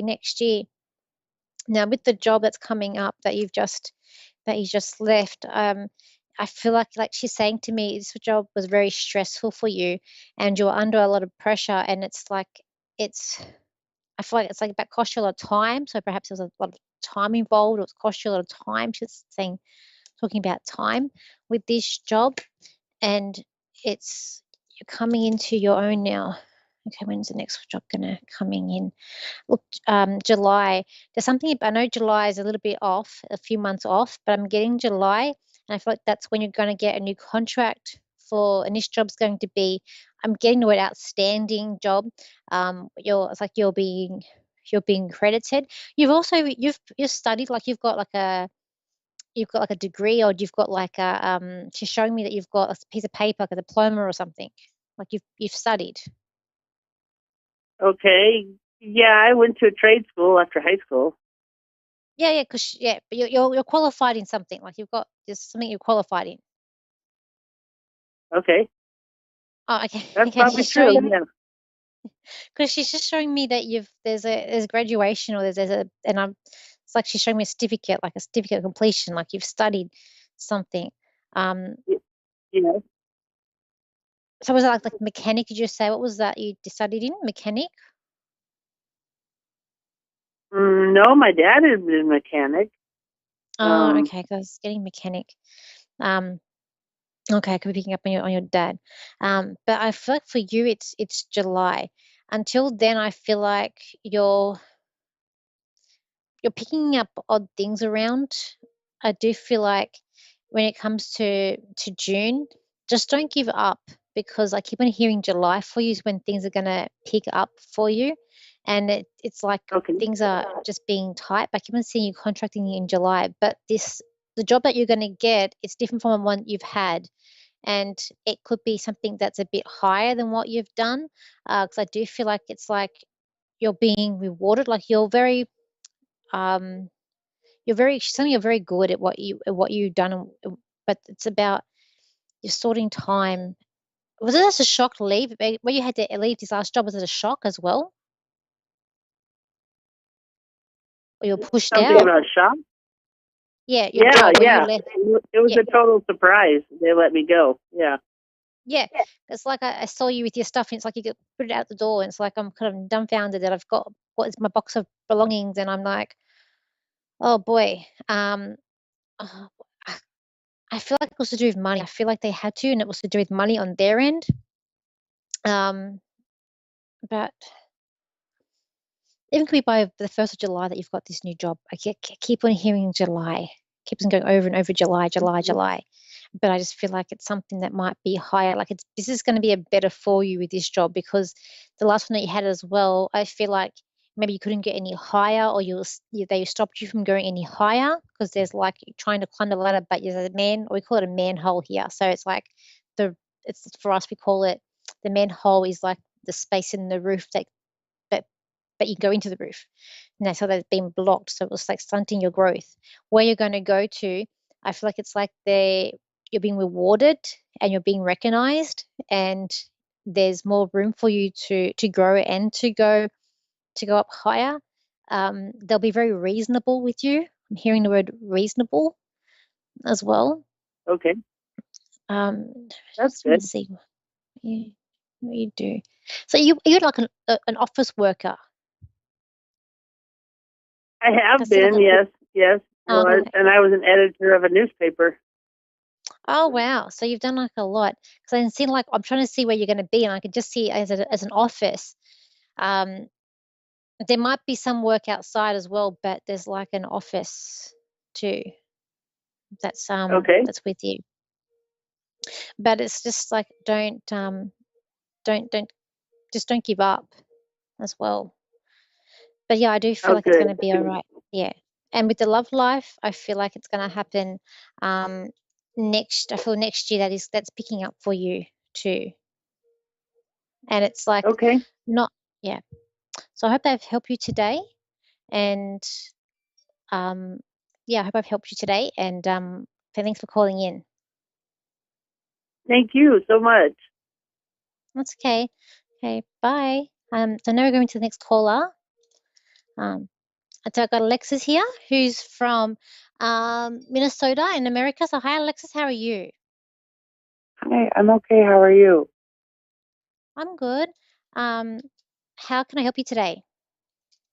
Well, I've been through a lot in the last 2 years, and I'm looking to figure out what's going to happen in the future, the near future. Okay.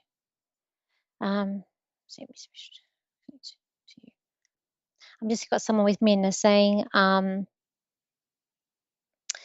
just saying it's okay. Like it's been a tough ride. It's like a roller coaster ride for you. I've got a male with me with you. He's from Spirit, and that'd be my sorry. It's okay. That would be my childhood best friend, Hunter. Oh, okay. And he was like patriotic, this boy? He was flamboyant. Okay. I can just see him, like he's got his hand over his chest, and I feel like looking to the flag. So to me that's like patriotic. I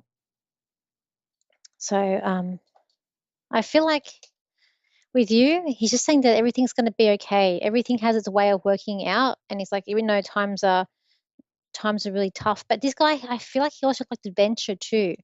Like he liked adventure, and he's very like high spirited as well. And he didn't like to sit still. He liked to continue to do things. Like he always liked to be doing things, and also being on time. Like saying about time with him, he wanted to be on time as well. Oh no, he was always late. Oh, well, he's got the time here. That's time. So that could be the late, the opposite. And I was like, oh, I'm like, he's just laughing at me because I'm doing multiple things at once. So he's just like, yeah, laughing at me. Too. He's just saying for you to not worry. He's like, you're feeling like you're sort of off track, but he's saying in September your life is going to get back on track again, and you're going to find yourself in a positive position. It's like the tables will turn, the tide turns, and you're the one that's in a good spot, and you're watching. You're watching everyone. You're watching everyone. Okay, what are we doing? Okay. And are you wanting to be? So are you wanting to have a family as well? Or are you wanting to be part of the family? It's like seeing you watching a family, and he keeps on telling me about you wanting to be sort of with a family. Does that make But sense? I want to be with family. Yeah, or you want to have a family? No, I don't want kids. You don't want kids? Oh, okay. Is that why? No. Okay. He's showing me a baby, and he's like, shh, like whisper, like to tell you. But keep on talking about a family, and he's holding a baby, but then he's like shush. Okay. All right. The baby, look, there could be one coming up for you. There could be one that comes in your life. There could be one. He doesn't want me to tell you, but I feel like there could be one too. Okay. All right. When I look at the cards here for you, it is like here that there's been some movement here. So I feel like there could be like an ending that's happened with you as well. And there's been a bit of a aggression, or there's been fighting with you too. But it's like someone here has left. It's either like you've left someone, or someone's like left, or something's ending. But this cat with the cat leaving, so to me, it's really drawing out to me. But it's okay, because where you're going, it is a much better situation than where you're heading in. I feel that's where we're going into September, where we're leaving here. Where's it? This bit here, where everything's it's not looking very bright, but we're going to where more the green area is. So to me, you're going to like a better situation, and it's like someone new's like knocking on your door as well. Someone who's is like intelligent. This person is like they reach for the stars. This person, but something about this person's like someone's knocking on your door. There's also, I feel like this is to do with relationships. So has a relationship ended with you? Huh? Has it been ending in a relationship? I don't know. Okay. Because I feel like this is something to do with relationships, or it could be to do with love, where I'm going with this. Because I just feel like there's love in, like I've got a song "Love Is in the Air," which is a song that it's an Australian singer, but as this card's drawing out to me, it's like "Love's in the air," and I keep on getting September with you. But I feel like there's just what keep on drawing out to me at the moment with you is there's been conflict. I feel like it even could be like a work, but you've been watched. So someone's been like monitoring you, or like there's like watching you. So it could be like to do with like a work thing, and it's time that like cards to be revealed as well for you. But this is something better that's coming in, and what's going to come in, I feel like it's a big surprise. Because it's like a lot of these cards is about moving on, but it's about moving on something better. But there's also love in these cards too, with about relationships, where it's like you're meeting the one, or you've got like your partner in crime with you that's going to be there for you. And this is going to be a really time where it's going to be opening up your eyes as well too. It's coming up here. Okay. But you're leaving something behind with this. When will this happen? If it hasn't happened already, the leaving behind, it's happening in June. Okay. That's what I feel. So if something hasn't ended yet, there's an ending coming up. I just asked when would it happen, and I got June is when it's going to happen. But by September, there's a new beginning. There's something new that's starting here with you. But the leaving is because of there's arguments here, there's fighting.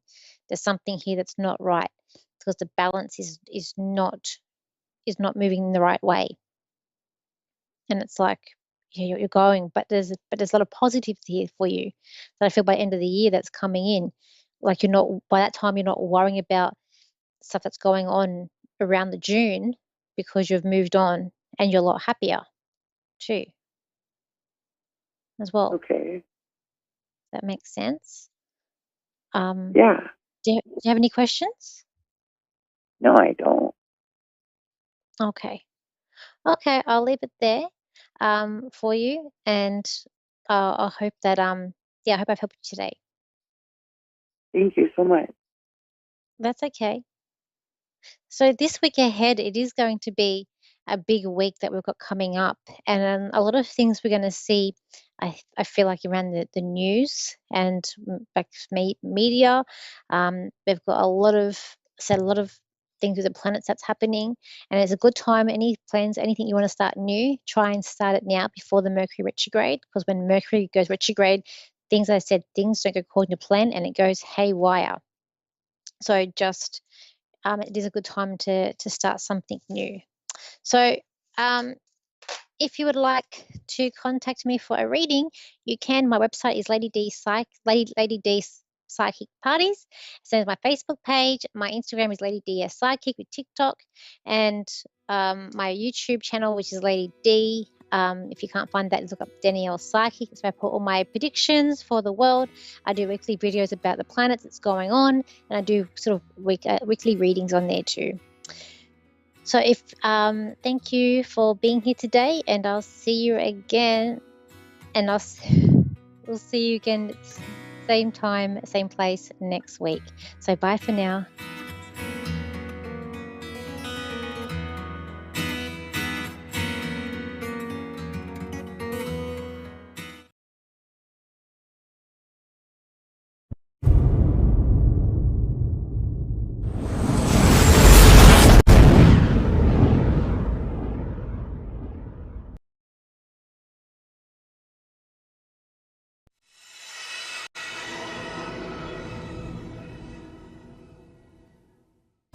Hello and welcome to the show. I'm Jacqueline Closemore and you're on A1R Psychic Radio and Moonstruck TV. Coming to you live from my office in Melbourne. I've done a bit of refurbing. I've brought my painting in. Some of my books are here. There's more to arrive. There's actually a suitcase over here of just lots of books. It was very heavy. I had to push it down the street with great emphasis and manual labour, which is okay. I mean, but I'm not sure that I would have gotten that into a 20-kilo bag at the airport. Let's just put it that way. Would have set a few sensors off, including the back tail light of the car. But anyhow, where have I been? All right, well, where haven't I been? I've been moving my son to the country. He's got a job out there. I'm enjoying being able to go back and have a restful weekend away from the noise.